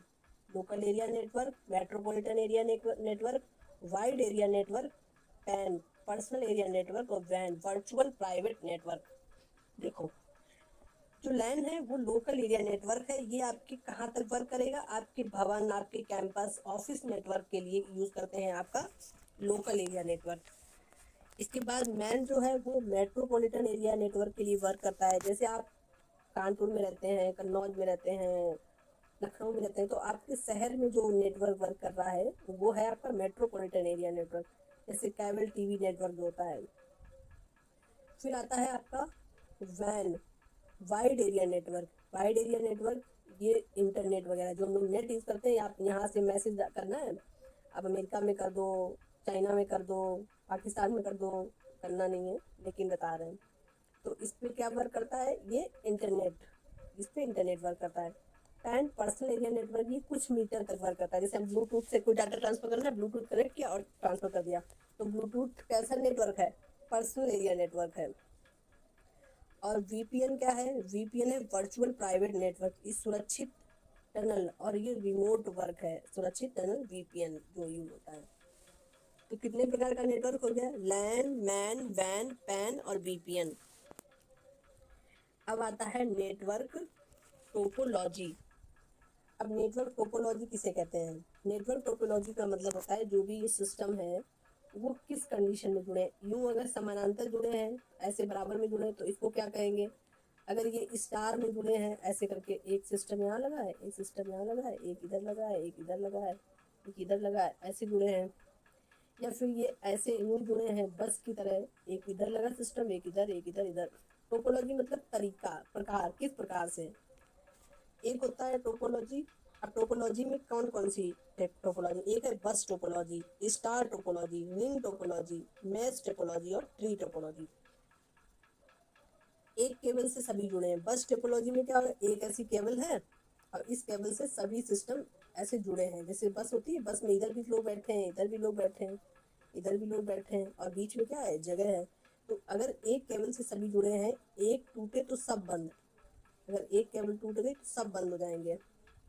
बस टोपोलॉजी में अगर आपने अपने नेटवर्क को, एक ऑफिस में वर्क कर रहे हैं, तो आपको ये पता करना है कि हमको अपने सिस्टम को कैसे जोड़ना है, स्टार शेप में जोड़ना है। स्टार में क्या है, केंद्रीय हब स्विच, एक बीच में मेन कंप्यूटर लगा है, इसके आसपास इससे सब कंप्यूटर मतलब कनेक्टेड है। तो मेन में हब है तो ये स्टार है। इसमें हब टूटे तो सब बंद। बीच में अगर ये हब लगा है, हब है कंप्यूटर और ये आसपास से जुड़े हैं और ये अगर खराब हो गया तो ये सब बंद हो जाएंगे। इसके बाद है रिंग। रिंग में वृत्ताकार कनेक्शन होता है, ऐसे करके यूं, ऐसे एक सिस्टम यहाँ लगा है, एक सिस्टम यहाँ लगा है, एक सिस्टम यहाँ लगा है। अब इसमें एक अगर टूट गया तो पूरा नेटवर्क क्या हो जाएगा, बंद हो जाएगा। इसके बाद मैश, हर डिवाइस सबसे जुड़ी है, हर डिवाइस सबसे सबसे महंगा भी मैश टोपोलॉजी है। मैश मतलब मैशअप कर दिया, ये है एक कंप्यूटर, ये है एक, ये है और एक ये है, तो ये इससे जुड़ा है, इससे जुड़ा है, इससे जुड़ा है, इससे जुड़ा है, ये इससे जुड़ा है, ये इससे जुड़ा है, ये इससे जुड़ा है, ये उससे जुड़ा है, ये सब किसी ना किसी से जुड़े हैं। हर डिवाइस सबसे जुड़ी है, ये बहुत महंगा पड़ता है। फिर है ट्री टोपोलॉजी। ट्री टोपोलॉजी बस और स्टार का मिक्सअप है, बस और स्टार का मिक्सअप है ट्री टोपोलॉजी, और ये बहुत ज़्यादा जटिल है। अगर आपसे सबसे महंगा पूछा जाए तो सबसे पहला है महंगा है मैश वाला, ठीक है। तो टोपोलॉजी अगर पूछा जाए, बस क्या है, topology, star topology, ring, mesh और ट्री। अगला आता है आपका प्रोटोकॉल और स्टैंडर्ड। प्रोटोकॉल और स्टैंडर्ड कौन कौन से प्रोटोकॉल हैं। TCP/IP प्रोटोकॉल, TCP का फुल फॉर्म है ट्रांसमिशन कंट्रोल प्रोटोकॉल, और इंटरनेट प्रोटोकॉल इंटरनेट की रीड है ये। अगर इंटरनेट वर्क करेगा तो TCP/IP, तो इसका फुल फॉर्म होगा ट्रांसमिशन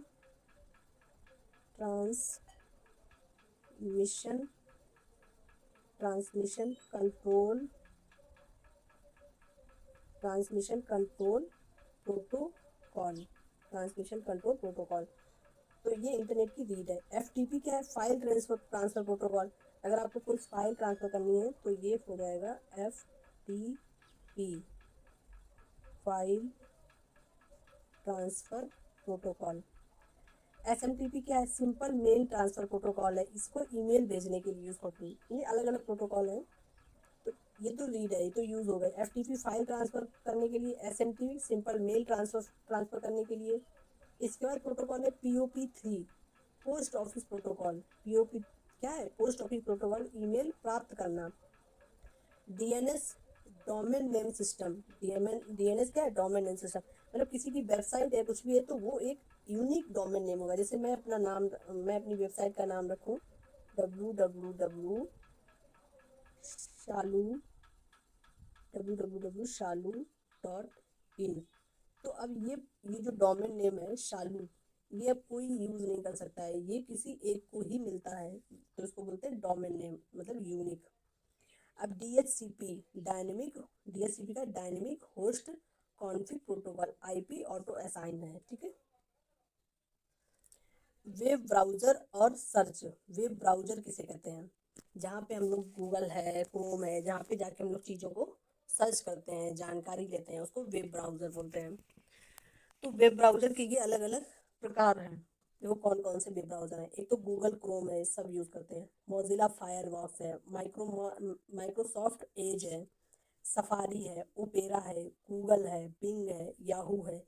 ये सब क्या है? ये हैं सब सर्च इंजन। वेब ब्राउजर और सर्च इंजन। सर्च इंजन बोल दो या वेब ब्राउजर बोल दो, इनको इनके नाम नहीं बोलना।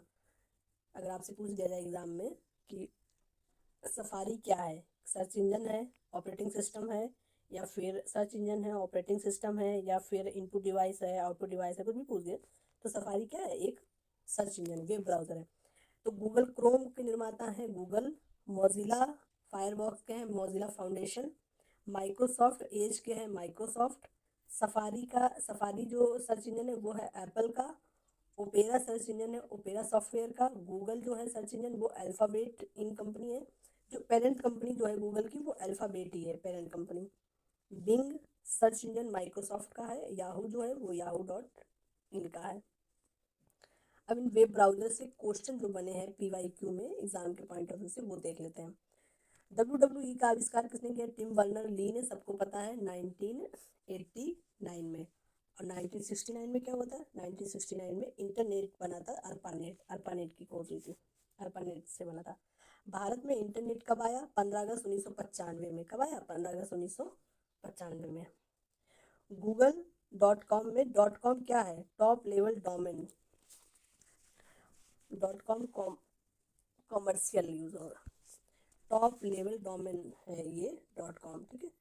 IPv4 में कितने बिट होते हैं? तो ये एग्जाम में बहुत पूछा गया है। IPv4 में 32 बिट होते हैं। कितने? 32। 4 ऑक्टेन। IPv6 में कितने बिट्स होते हैं? 1024, सॉरी 128।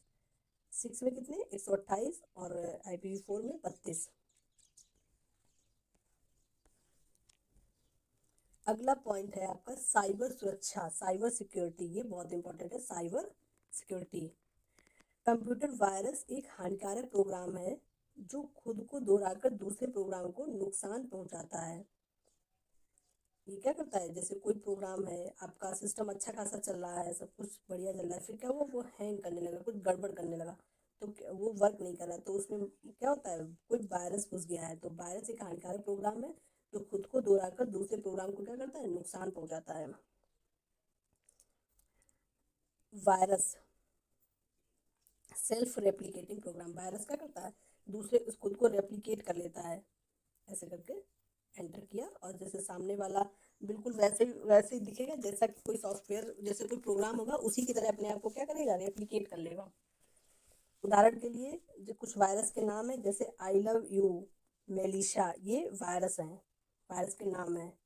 और वायरस कैसे करता है? सेल्फ रेप्लिकेशन पे। वर्म नेटवर्क से फैलता है, और ये जैसे इसका एग्जांपल है कॉन्फिकर। ट्रोजन हॉर्स उपयोगी दिखता है। ट्रोजन हॉर्स क्या है? दिखने में लगेगा कि बहुत उपयोगी है, लेकिन ये हानिकारक होता है। उदाहरण के लिए जीएस रैंसमवेयर डेटा लॉक करके पैसे मांगता है। साइबर सिक्योरिटी की क्या क्या मतलब कैसे आपको थ्रेट आ सकती है, या तो किसी ने आपके फोन मतलब सिस्टम में वायरस भेज दिया, कोई वॉर्म भेज दिया, ट्रोजन हॉर्स भेज दिया, ransomware, spyware, adware, phishing या की लॉगर, ये सब हो सकता है। वायरस भेज दिया, ऐसे आई लव यू में लीशा इस टाइप के वायरस। वॉर्म नेटवर्क से फैलता है और कॉन्फिगर। ट्रोजन हॉर्स उपयोगी दिखता है लेकिन ये होता है हानिकारक। रैंसमवेयर डेटा लॉक करके पैसे मांगता है, आपका डेटा क्या कर लिया, लॉक कर लिया, फिर आपसे पैसे मांगता है, रैंसम मांगता है, वसूली। जैसे कि वन्ना क्राई, किसी रैंसमवेयर का नाम अगर पूछा जाए तो उस रैंसमवेयर का नाम है जो वन्ना वन्ना क्राई, ठीक है, वन्ना क्राई। स्पाईवेयर जासूसी करता है, जैसे कोई दूसरा देश का मतलब दूसरे देश ने दूसरे देश में स्पाईवेयर भेज दिया और उनकी जानकारी जो है वो क्या कर ली, चुरा ली, मतलब जासूसी करना, स्पाईवेयर। एडवेयर अनचाहे विज्ञापन दिखाना, एडवेयर फायरवॉल, एडवेयर जो है अनचाहे विज्ञापन दिखाना, और इसका एग्जांपल है फायरवॉल। फिशिंग क्या होता है, नकली वेबसाइट से पासवर्ड चुराना, ऐसा जैसे आपको एक वेबसाइट बनाई और वो वेबसाइट बना के आपको भेज दी, आपको लगेगा ये तो फेसबुक के मेरे साथ ऐसा हुआ था। ऐसे एक वेबसाइट भेजी थी दोस्त ने और मैंने क्या किया, उस पर फेसबुक अपना लॉग इन कर दिया और उसमें आईडी डाल दी, पासवर्ड डाल दिया, तो वो डाटा उसके पास पहुंच गया, स्टोर हो गया, वो अपना क्या करेगा, लॉग इन करेगा। मजाक, ऐसे मजाक मजाक में करते हैं। तो फिशिंग नकली वेबसाइट से पासवर्ड चुराता है, ईमेल स्कैम करता है। की लॉगर कीबोर्ड इनपुट रिकॉर्ड करता है, कीबोर्ड इनपुट रिकॉर्ड करता है की लॉगर, और ये क्या है, आर्डमैक्स, उदाहरण है आर्डमैक्स। कीबोर्ड में आपकी कौन कौन सी की प्रेस की, जैसे आपने अपना सिस्टम ओपन किया, ओपन करने के लिए आपका पासवर्ड है, मान लो आपका पासवर्ड है लव अस, ठीक है, ये आपका पासवर्ड है। तो आपने कौन कौन सी की प्रेस की जब आपने अपने सिस्टम को ओपन किया, वो उसको पता चल जाएगा और फिर बाद में आपकी हैकिंग हो सकती है। सुरक्षा उपकरण सिक्योरिटी टूल्स कौन कौन से हैं, अगर आप ये सारे लोग अगर इतने स्मार्ट हैं, आपको वायरस भेज रहे हैं, ransom, Trojan horse, adware, spyware, adware मतलब बहुत सारे अनचाहे विज्ञापन दिखा रहे हैं। फिशिंग आपको कोई नकली सी वेबसाइट भेज दी। की लॉगर आपकी कीज पता करनी है, आपने कीबोर्ड में क्या क्या प्रेस किया है।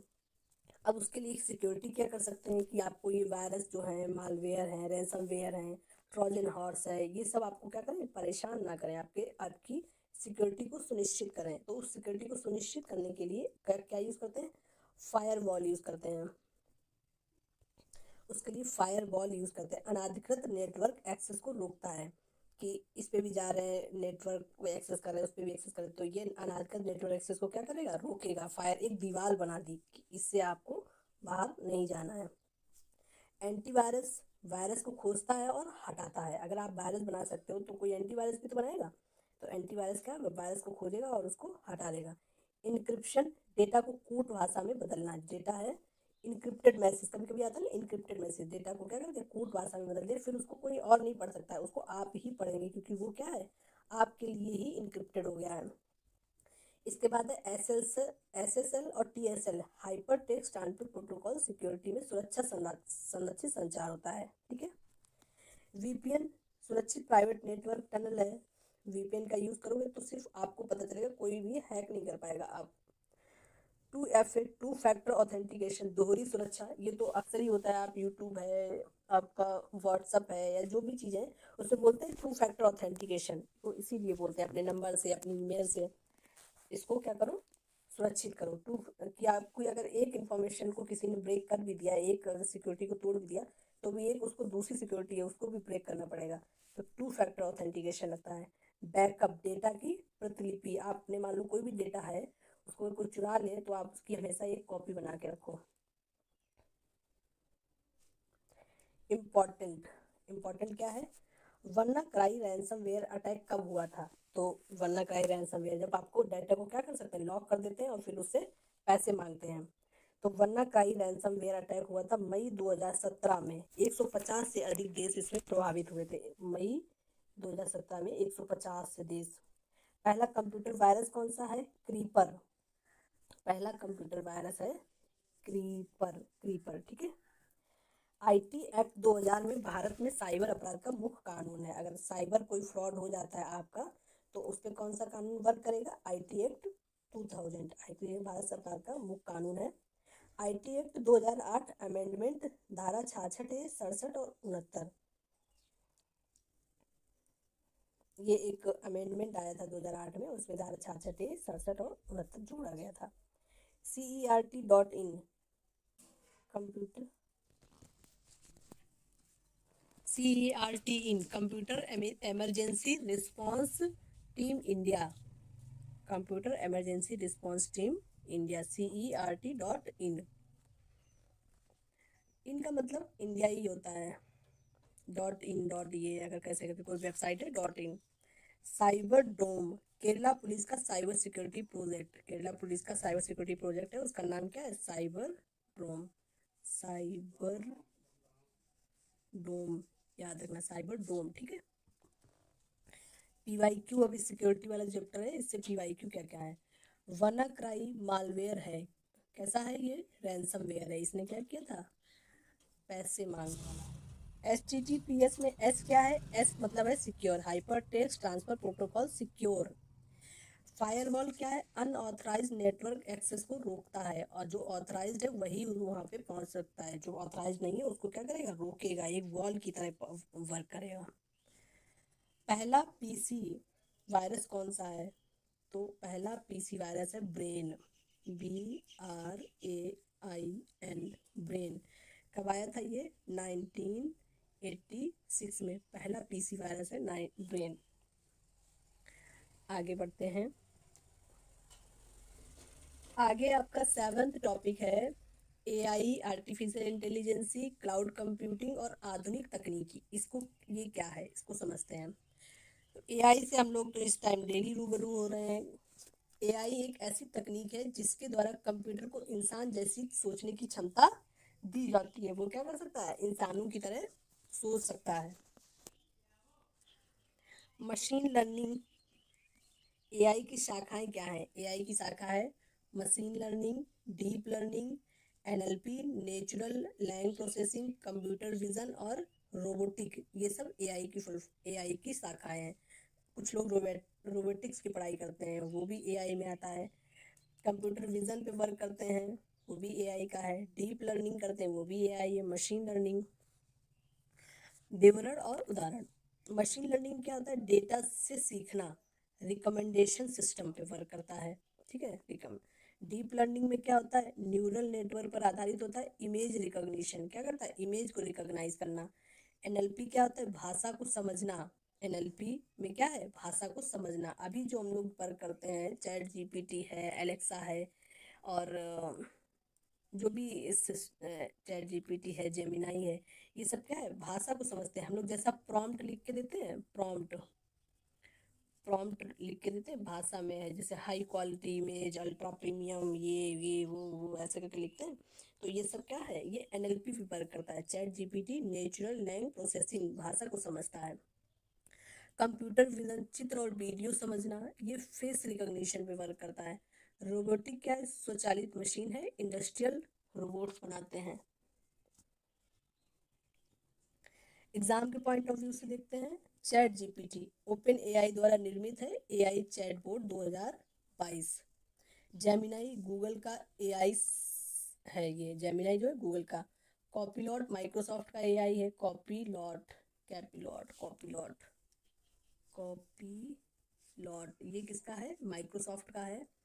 भारत का AI परम सुपर परम सुपर कंप्यूटर अरावली AI, अरा अरावली AI, ये मैंने यूज़ नहीं किया है, आज मैं इसको यूज़ करके देखूंगी अरावली AI को। तो भारत का परम सुपर कंप्यूटर और अरावली AI है। एलन टर्निंग AI के जनक है। AI के जनक कौन है? इसको जरूर लिख के देख लो, एक बार कॉपी में लिखो। Alan Alan Turing, Alan Turing ये कौन है? ये है आपके AI के जनक, आर्टिफिशियल इंटेलिजेंस के जनक। टर्निंग टेस्ट क्या होता है? AI की बुद्धिमत्ता को जानना। टर्निंग टेस्ट इन्हीं से बना होगा, Turing test. Cloud computing, cloud computing किसको बोलते हैं? क्लाउड कंप्यूटिंग में इंटरनेट के माध्यम से computer resources, storage, server, software प्रदान किया जाता है। जैसे क्लाउड क्लाउड कंप्यूटिंग मतलब स्टोरेज दे दिया आपको क्लाउड में, जैसे कोई भी डाटा है आप बोलते हैं क्लाउड में सेव कर दिया, मतलब आपको फोन के अलावा भी थोड़ा सा स्पेस अलग से जो दे दिया जाता है, उसी को बोलते हैं cloud computing. Service model, IaaS, PaaS, SaaS, interface as a service, PaaS platform as a service, software as a service. अब प्लेटफॉर्म एज अ सर्विस में गूगल ऐप इंजन, एज्योर है, इसमें SaaS सॉफ्टवेयर एज सर्विस में Gmail, Dropbox, Zoom ये है, और इसमें है गूगल कंप्यूटिंग। ठीक है, ये सब क्या है? ये सब कंप्यूटिंग, क्लाउड कंप्यूटिंग है। डिप्लोमेट मॉडल कौन से हैं? पब्लिक क्लाउड, प्राइवेट क्लाउड और hybrid cloud, community cloud. Public cloud है वो सार्वजनिक है, उसमें AWS, एज्योर और GCP है। प्राइवेट में एक संगठन के लिए वर्क करता है, हाइब्रिड जो है वो पब्लिक के लिए वर्क करता है और प्राइवेट के लिए, और कम्युनिटी क्लाउड है समान उद्देश्य वाले संगठन के लिए वर्क करता है। अब इम्पॉर्टेंट देख लेते हैं, अमेजन वेब सर्विस, AWS दुनिया की सबसे बड़ी क्लाउड सर्विस है। दुनिया की सबसे बड़ी अगर क्लाउड सर्विस बोले जो आपको डाटा सेव करने के लिए अलग से स्पेस देता है, तो वो कौन सी है? AWS, अमेजन वेब सर्विस दुनिया की सबसे बड़ी क्लाउड सर्विस है। माइक्रोसॉफ्ट एज्यूर दूसरी है, माइक्रोसॉफ्ट एज्यूर कौन सी है? दूसरी है।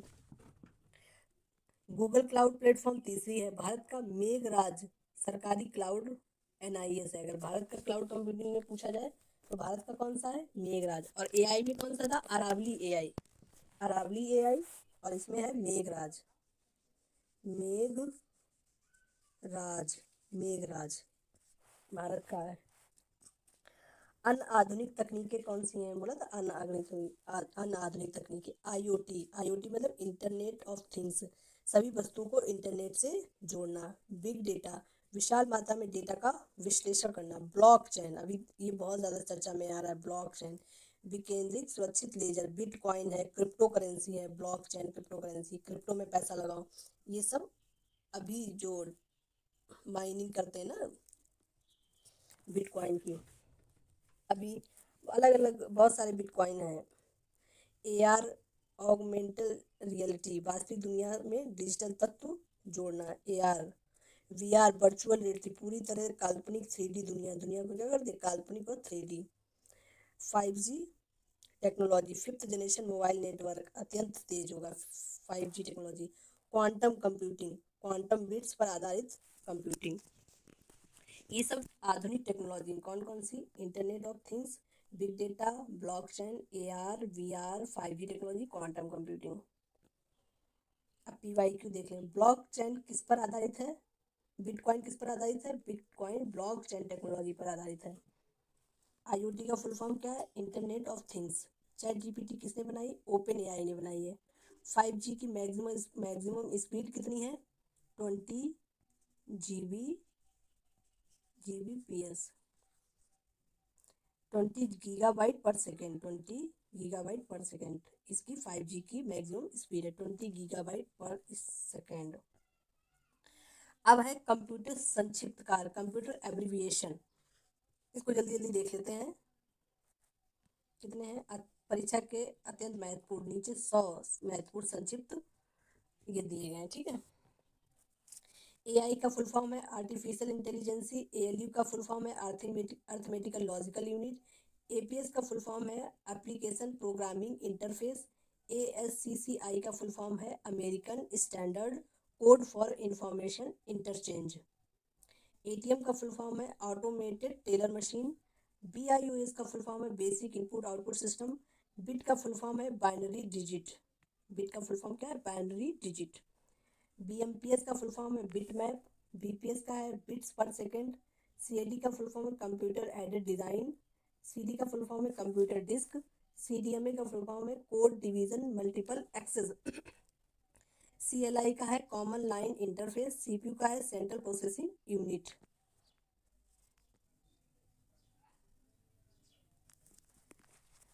CRT का फुल फॉर्म है कैथोड रे ट्यूब, CCS का है cascading system style sheets, CU का है कंट्रोल यूनिट, BM BBMS का है डाटाबेस मैनेजमेंट सिस्टम, DDR का है डबल डेटा रेट, DHCP का dynamic host configuration protocol, DNS का है डोमेन नेम सिस्टम, DOS का है डिस्क ऑपरेटिंग सिस्टम, DPI का है डॉट पर इंच, DPI डॉट पर इंच। इसी से पता चलता है कि कोई भी प्रिंटर जो है वो कितना ज़्यादा अच्छा है। DRM का है dynamic random access memory, DVD का है डिजिटल वर्सेटाइल डिस्क, EBCDIC का फुल फॉर्म है extended binary coded decimal interchange code. Email का फुल फॉर्म है इलेक्ट्रॉनिक मेल, ENIAC का फुल फॉर्म है electronic numerical integrated and computer. ये सब ऊपर थ्योरी में आए थे इसके फुल फॉर्म, बस यहाँ पे एक बार उसका रिवीजन चलना है। EPROM का फुल फॉर्म है इरेजेबल प्रोग्रामेबल रोम। अगर आपने ऊपर पढ़ा होगा तो ये सब बहुत कॉमन है। FAT का है फाइल एलोकेशन टेबल, FTP का फुल फॉर्म है फाइल ट्रांसफर प्रोटोकॉल, GB का फुल फॉर्म है गीगाबाइट, GH का मान गीगा हर्ज, GPS का है global positioning system, GPS global positioning system, GPU का है ग्राफिक्स प्रोसेसिंग यूनिट, GSM का है ग्लोबल सिस्टम फॉर मोबाइल,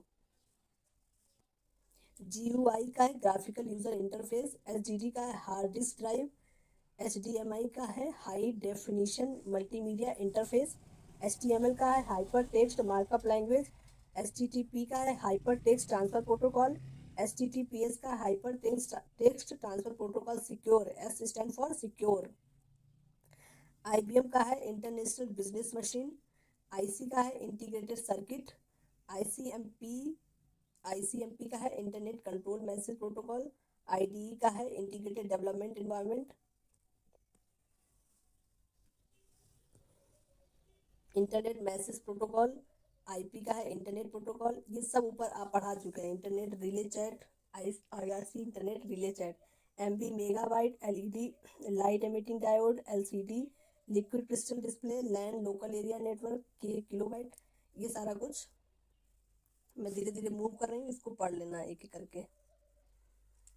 अब जैसे million instruction per second, MPS million instruction per second,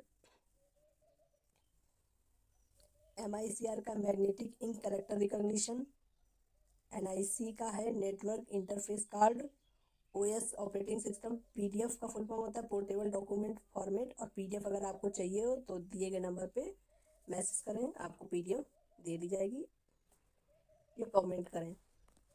PNG का है पोर्टेबल नेटवर्क ग्राफिक, POP3 का है post office protocol version. POST का फुल फॉर्म है power on self test. RAM का है random access memory, read only memory. SMPS का है switch mode power supply, SMTP का है सिंपल मेल ट्रांसफर प्रोटोकॉल। सब पढ़े हुए हैं।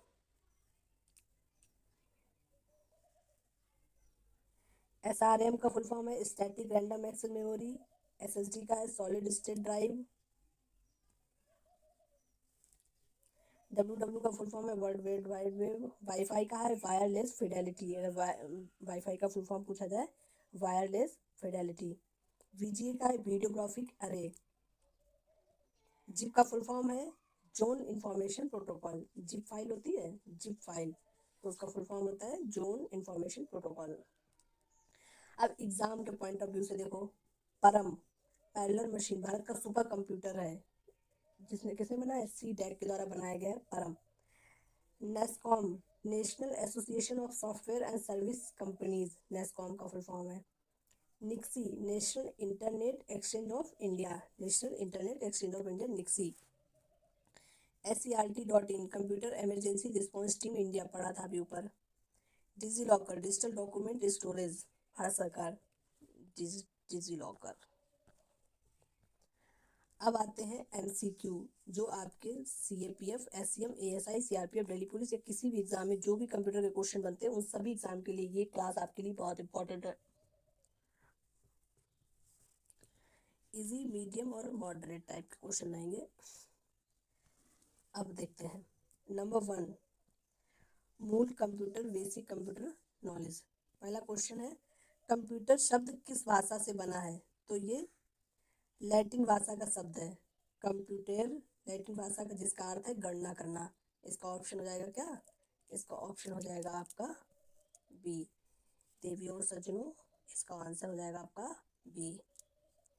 एनियक का निर्माण कब हुआ था? एनियक का निर्माण देश आजाद होने से एक साल पहले बताया था, तो 1946। इसका ऑप्शन हो जाएगा B. Electronic numerical integrated and computer 1946। Computer का मस्तिष्क किसे कहते हैं? सीपीयू को कहते हैं। इसका ऑप्शन हो जाएगा C. CPU central processing unit computer का ब्रेन कहते हैं। एक बाइट में कितने बिट होते हैं? एक बाइट में 8 बिट होते हैं। एक बाइट बराबर 8 बिट। रैम का पूर्ण नाम क्या है? Random access memory. ऑप्शन हो जाएगा बी, रैंडम एक्सेस मेमोरी। और ये कैसी? अस्थायी मेमोरी और प्राइमरी मेमोरी। प्राइमरी मेमोरी के कितने ऑप्शन बताए थे? प्राइमरी मेमोरी में आता है आपका रैम, रोम और कैश मेमोरी। रोम किस प्रकार की मेमोरी है? तो ये नॉन वोलाटाइल है। रोम है नॉन वोलाटाइल। MICR का उपयोग होता है बैंक चेक में। किसमें? बैंक चेक में। Magnetic ink character recognition bank cheque की तली में प्रयुक्त होता है। OMR का पूर्ण नाम क्या है? Optical mark recognition. इसका ऑप्शन हो जाएगा A, optical mark recognition, OMR। HTTP का फुल फॉर्म क्या है? इसका फुल फॉर्म है hyper text transfer protocol. Hyper text transfer protocol. इसका ऑप्शन हो जाएगा A, right answer A. WW का आविष्कार किसने किया? तो इनका आविष्कार किया है टिम वर्नर ली ने। Option B. 1989 में सन में टिम वर्नर ली ने WW बनाया। CD की स्टोरेज क्षमता कितनी है? CD की स्टोरेज क्षमता है 700 MB। इसका ऑप्शन हो जाएगा बी, ऑप्शन बी। CD का फुल फॉर्म क्या है? CD का फुल फॉर्म है कॉम्पैक्ट डिस्क। अगला प्रश्न है DVD का फुल फॉर्म क्या है? DVD का फुल फॉर्म है digital video disc. Digital video disc, option A. D digital versatile disc, digital video disc. तो इसके ऑप्शन हो जाएंगे ए और बी दोनों। ऑप्शन डी हो जाएगा इसका। कैश मेमोरी कहाँ स्थित होती है? तो ये CPU और रैम के बीच में होती है। CPU और रैम के बीच में कौन सी मेमोरी वर्क करती है? रैम, ना कि रोम। रैम वो है आपकी कैश मेमोरी। BIOS किस मेमोरी में स्टोर होता है? तो ये रोम में स्टोर होता है। BIOS basic input output system ROM में स्टोर रहता है। 1 GB में कितने MB होते हैं? 1024। लैन का फुल फॉर्म क्या है? Local area network, option B. Wifi का फुल फॉर्म क्या है? वायरलेस फिडेलिटी, ऑप्शन ए हो जाएगा इसका ए, वायरलेस फिडेलिटी। इंटरनेट की शुरुआत किससे हुई थी? ARPANET से, ऑप्शन बी। जल्दी जल्दी करते हैं क्योंकि पढ़ चुके हैं ना। 1969 में ARPANET ने इंटरनेट को आधार बनाया था। IP एड्रेस का फुल फॉर्म क्या है? Internet protocol address. तो इसका ऑप्शन हो जाएगा ए, इंटरनेट प्रोटोकॉल एड्रेस। भारत में इंटरनेट की शुरुआत कब हुई थी? 1995 में। 1995 में भारत में इंटरनेट की शुरुआत हुई थी, ना कि कंप्यूटर की। लाइनेक्स किस प्रकार का ऑपरेटिंग सिस्टम है? ओपन सोर्स ऑपरेटिंग सिस्टम है। इसका ऑप्शन हो जाएगा बी। और ये कैसा है? फ्री है। एंड्रॉयड किस पर आधारित है? एंड्रॉयड जो है वो लाइनेक्स पर आधारित है। एंड्रॉयड गूगल द्वारा लाइनेक्स कर्नेल पर आधारित मोबाइल ऑपरेटिंग सॉफ्टवेयर है। MS वर्ड का डिफॉल्ट फॉन्ट क्या है? कैलिबरी है 11। MS एक्सेल में अधिकतम रो कितनी होती है? 10, 48, 576। बताया था 10, 48 अलग याद कर लो, 576 अलग याद कर लो, हो जाएगा।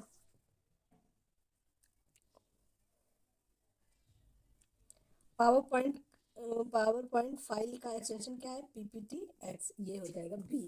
पावर पॉइंट का एक्सटेंशन है PPTX।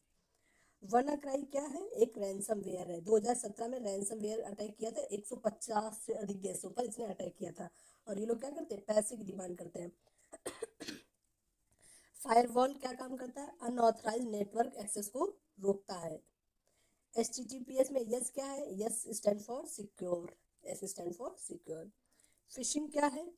नकली वेबसाइट से पासवर्ड चुराना क्या कहलाता है? फिशिंग कहलाता है। ऑप्शन रहेगा बी।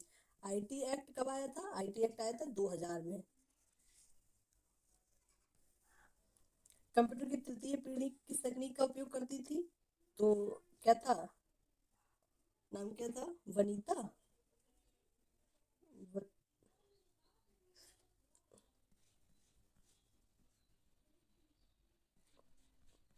नहीं, वटी। कंप्यूटर की तृतीय पीढ़ी किस तकनीक पर काम करती है? तो ये था वतीमा। वतीमा।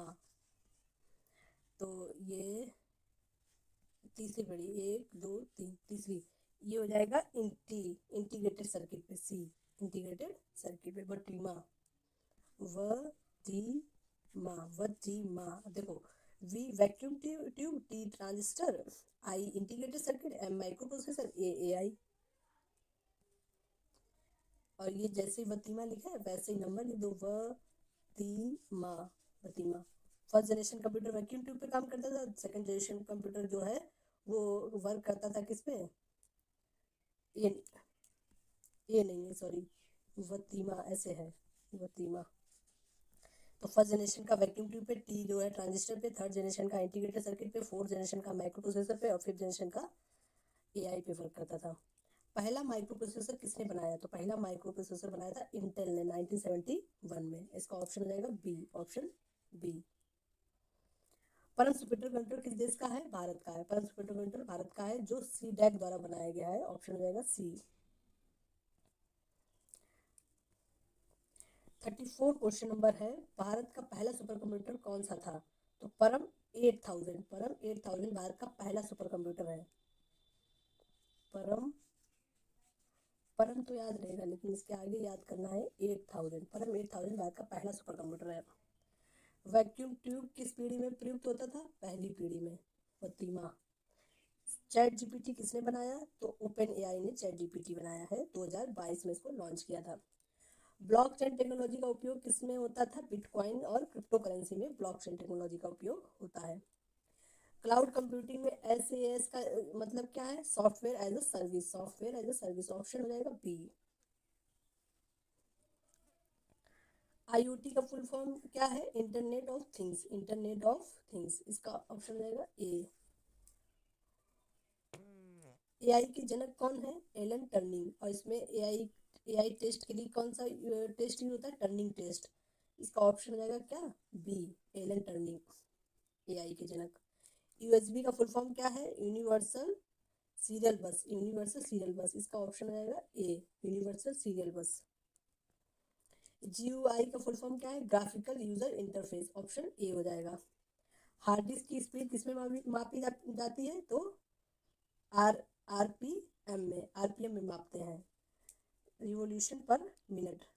हार्ड डिस्क की स्पीड मापते हैं आरपीएम में, रिवॉल्यूशन रिवॉल्यूशन पर मिनट। आरपीएम में हार्ड डिस्क की स्पीड। ईमेल में सीसी का अर्थ क्या होता है? सीसी का अर्थ होता है कार्बन कॉपी, कटसी कॉपी, अन्य उपयोगकर्ताओं में कॉपी भेजना।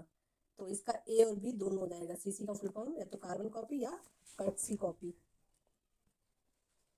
एसएमटीपी किसके द्वारा प्रयुक्त होता है? तो एसएमटीपी ईमेल भेजने के लिए प्रयुक्त होता है। Simple mail transfer protocol. इस प्रोटोकॉल का यूज होता है किसमें? ईमेल भेजने में। एसएमटीपी प्रोटोकॉल का यूज होता है ईमेल भेजने में।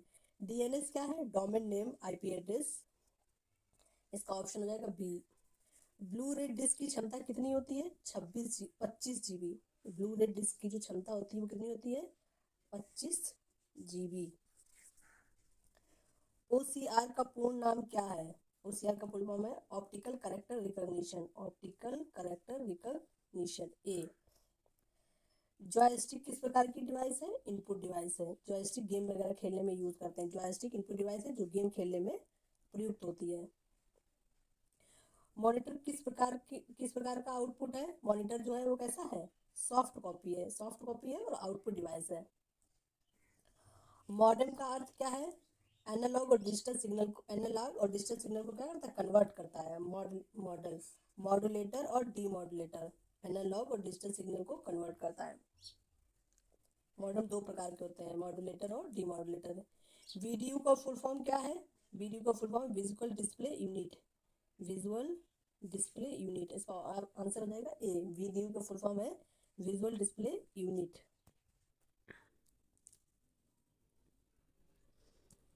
वीडीयू का फुल फॉर्म क्या है? वीडियो का पूर्ण नेम है विजुअल डिस्प्ले यूनिट।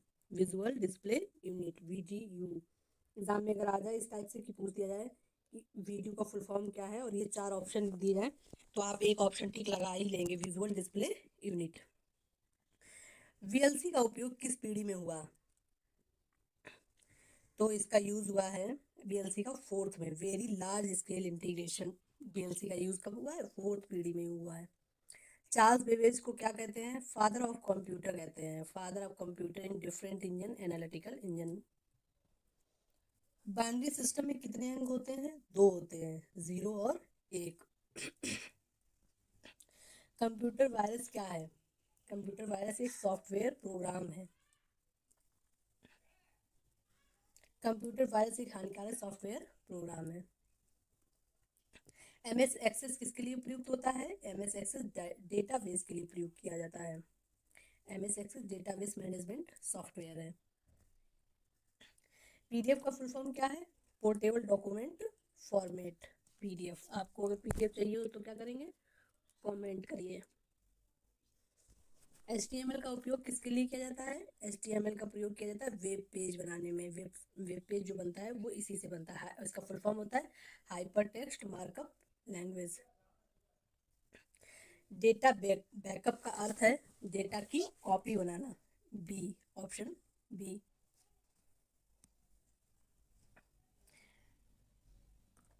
अब 500 वन लाइनर क्वेश्चन है, इसको जल्दी जल्दी पढ़ लेंगे, ठीक है। कंप्यूटर को हिंदी में संगणक बोलते हैं। एनियक पहला इलेक्ट्रॉनिक कंप्यूटर था, पता है। चार्ल्स बेबेज को फादर ऑफ कंप्यूटर कहते हैं, पता है आपको। एलन टर्निंग को फादर ऑफ आर्टिफिशियल इंटेलिजेंसी बोलते हैं, ये भी पता है आपको। टिम वर्नर ली ने डब्ल्यू को बनाया था 1989 में। एक बाइट में 8 बिट होते हैं, पता है। सिंपल सिंपल क्वेश्चन है, बस एक बार पढ़ रहे हैं, देख लो। सीपीयू को कंप्यूटर का ब्रेन कहते हैं।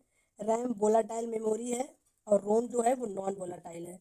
रैम क्या है? रैम है आपकी वोलाटाइल और रोम क्या है? नॉन वोलाटाइल है। BIOS जो है बेसिक इनपुट आउटपुट जो सिस्टम है वो कहाँ से होता है? रोम में होता है, बहुत बार ऊपर आ चुका है। MICR बैंक चेक में यूज होता है, OMR परीक्षा के आंसर में। LCD का full form liquid crystal display. DPE का डॉट पर इंच। लेजर प्रिंटर सबसे तेज और गुणवत्तापूर्वक है। Dot matrix printer impact printer है और बाकी सब नॉन इम्पैक्ट है। और ये डॉट मैट्रिक्स जो है वो इम्पैक्ट प्रिंटर है। परम भारत का सुपर कंप्यूटर है। Linux open source operating system है। एंड्रॉयड लाइनेक्स कर्नल पर आधारित है। MS वर्ड का डिफ़ॉल्ट फॉन्ट कैलिबरी है। MS एक्सेल में 1048 576 रो हैं। F1 पावर पॉइंट को स्लाइड शो के लिए यूज़ करते हैं। ये देख लो, ऐसे पढ़ लेना, ये सारा पढ़ा दिया है ना इसलिए। भारत में जो IT एक्ट चलता है वो कौन सा है? IT act 2000। फायरवॉल क्या करता है? अनऑथराइज एक्सेस को रोकता है। जॉयस्टिक का उपयोग वीडियो गेम में करते हैं, इनपुट डिवाइस है, बता दिया है। SSD कोई मूविंग पार्ट नहीं होता है। CD में 700 MB होते हैं।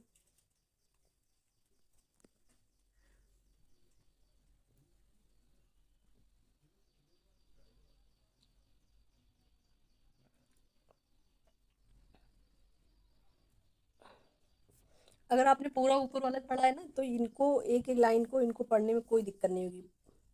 प्लॉटर का यूज़ करते हैं बड़े बड़े नक्शे बनाने में, बताया था ऊपर। ATM ऑटोमेटिक टेलर मशीन, पता ही है। नेस्कॉम का फुल फॉर्म है national association of software service companies. Quantum computing spyware जासूसी करने वाला मालवेयर होता है। एडवेयर बहुत ज़्यादा मात्रा में ऐड डाल दिए जाते हैं, एडवेयर हो गया। अब ये आपके जो मॉडल पेपर है इसको कल सॉल्व कराएंगे, ठीक है। अभी इसको कितने आपके 25 क्वेश्चन आते हैं ना, 20 मिनट में करने हैं, कोई निगेटिव मार्किंग नहीं है, तो इसका आगे का सॉल्यूशन कल करवाएंगे। अभी आप यहाँ पे विराम लेते हैं। जय हिंद, कल मिलते हैं।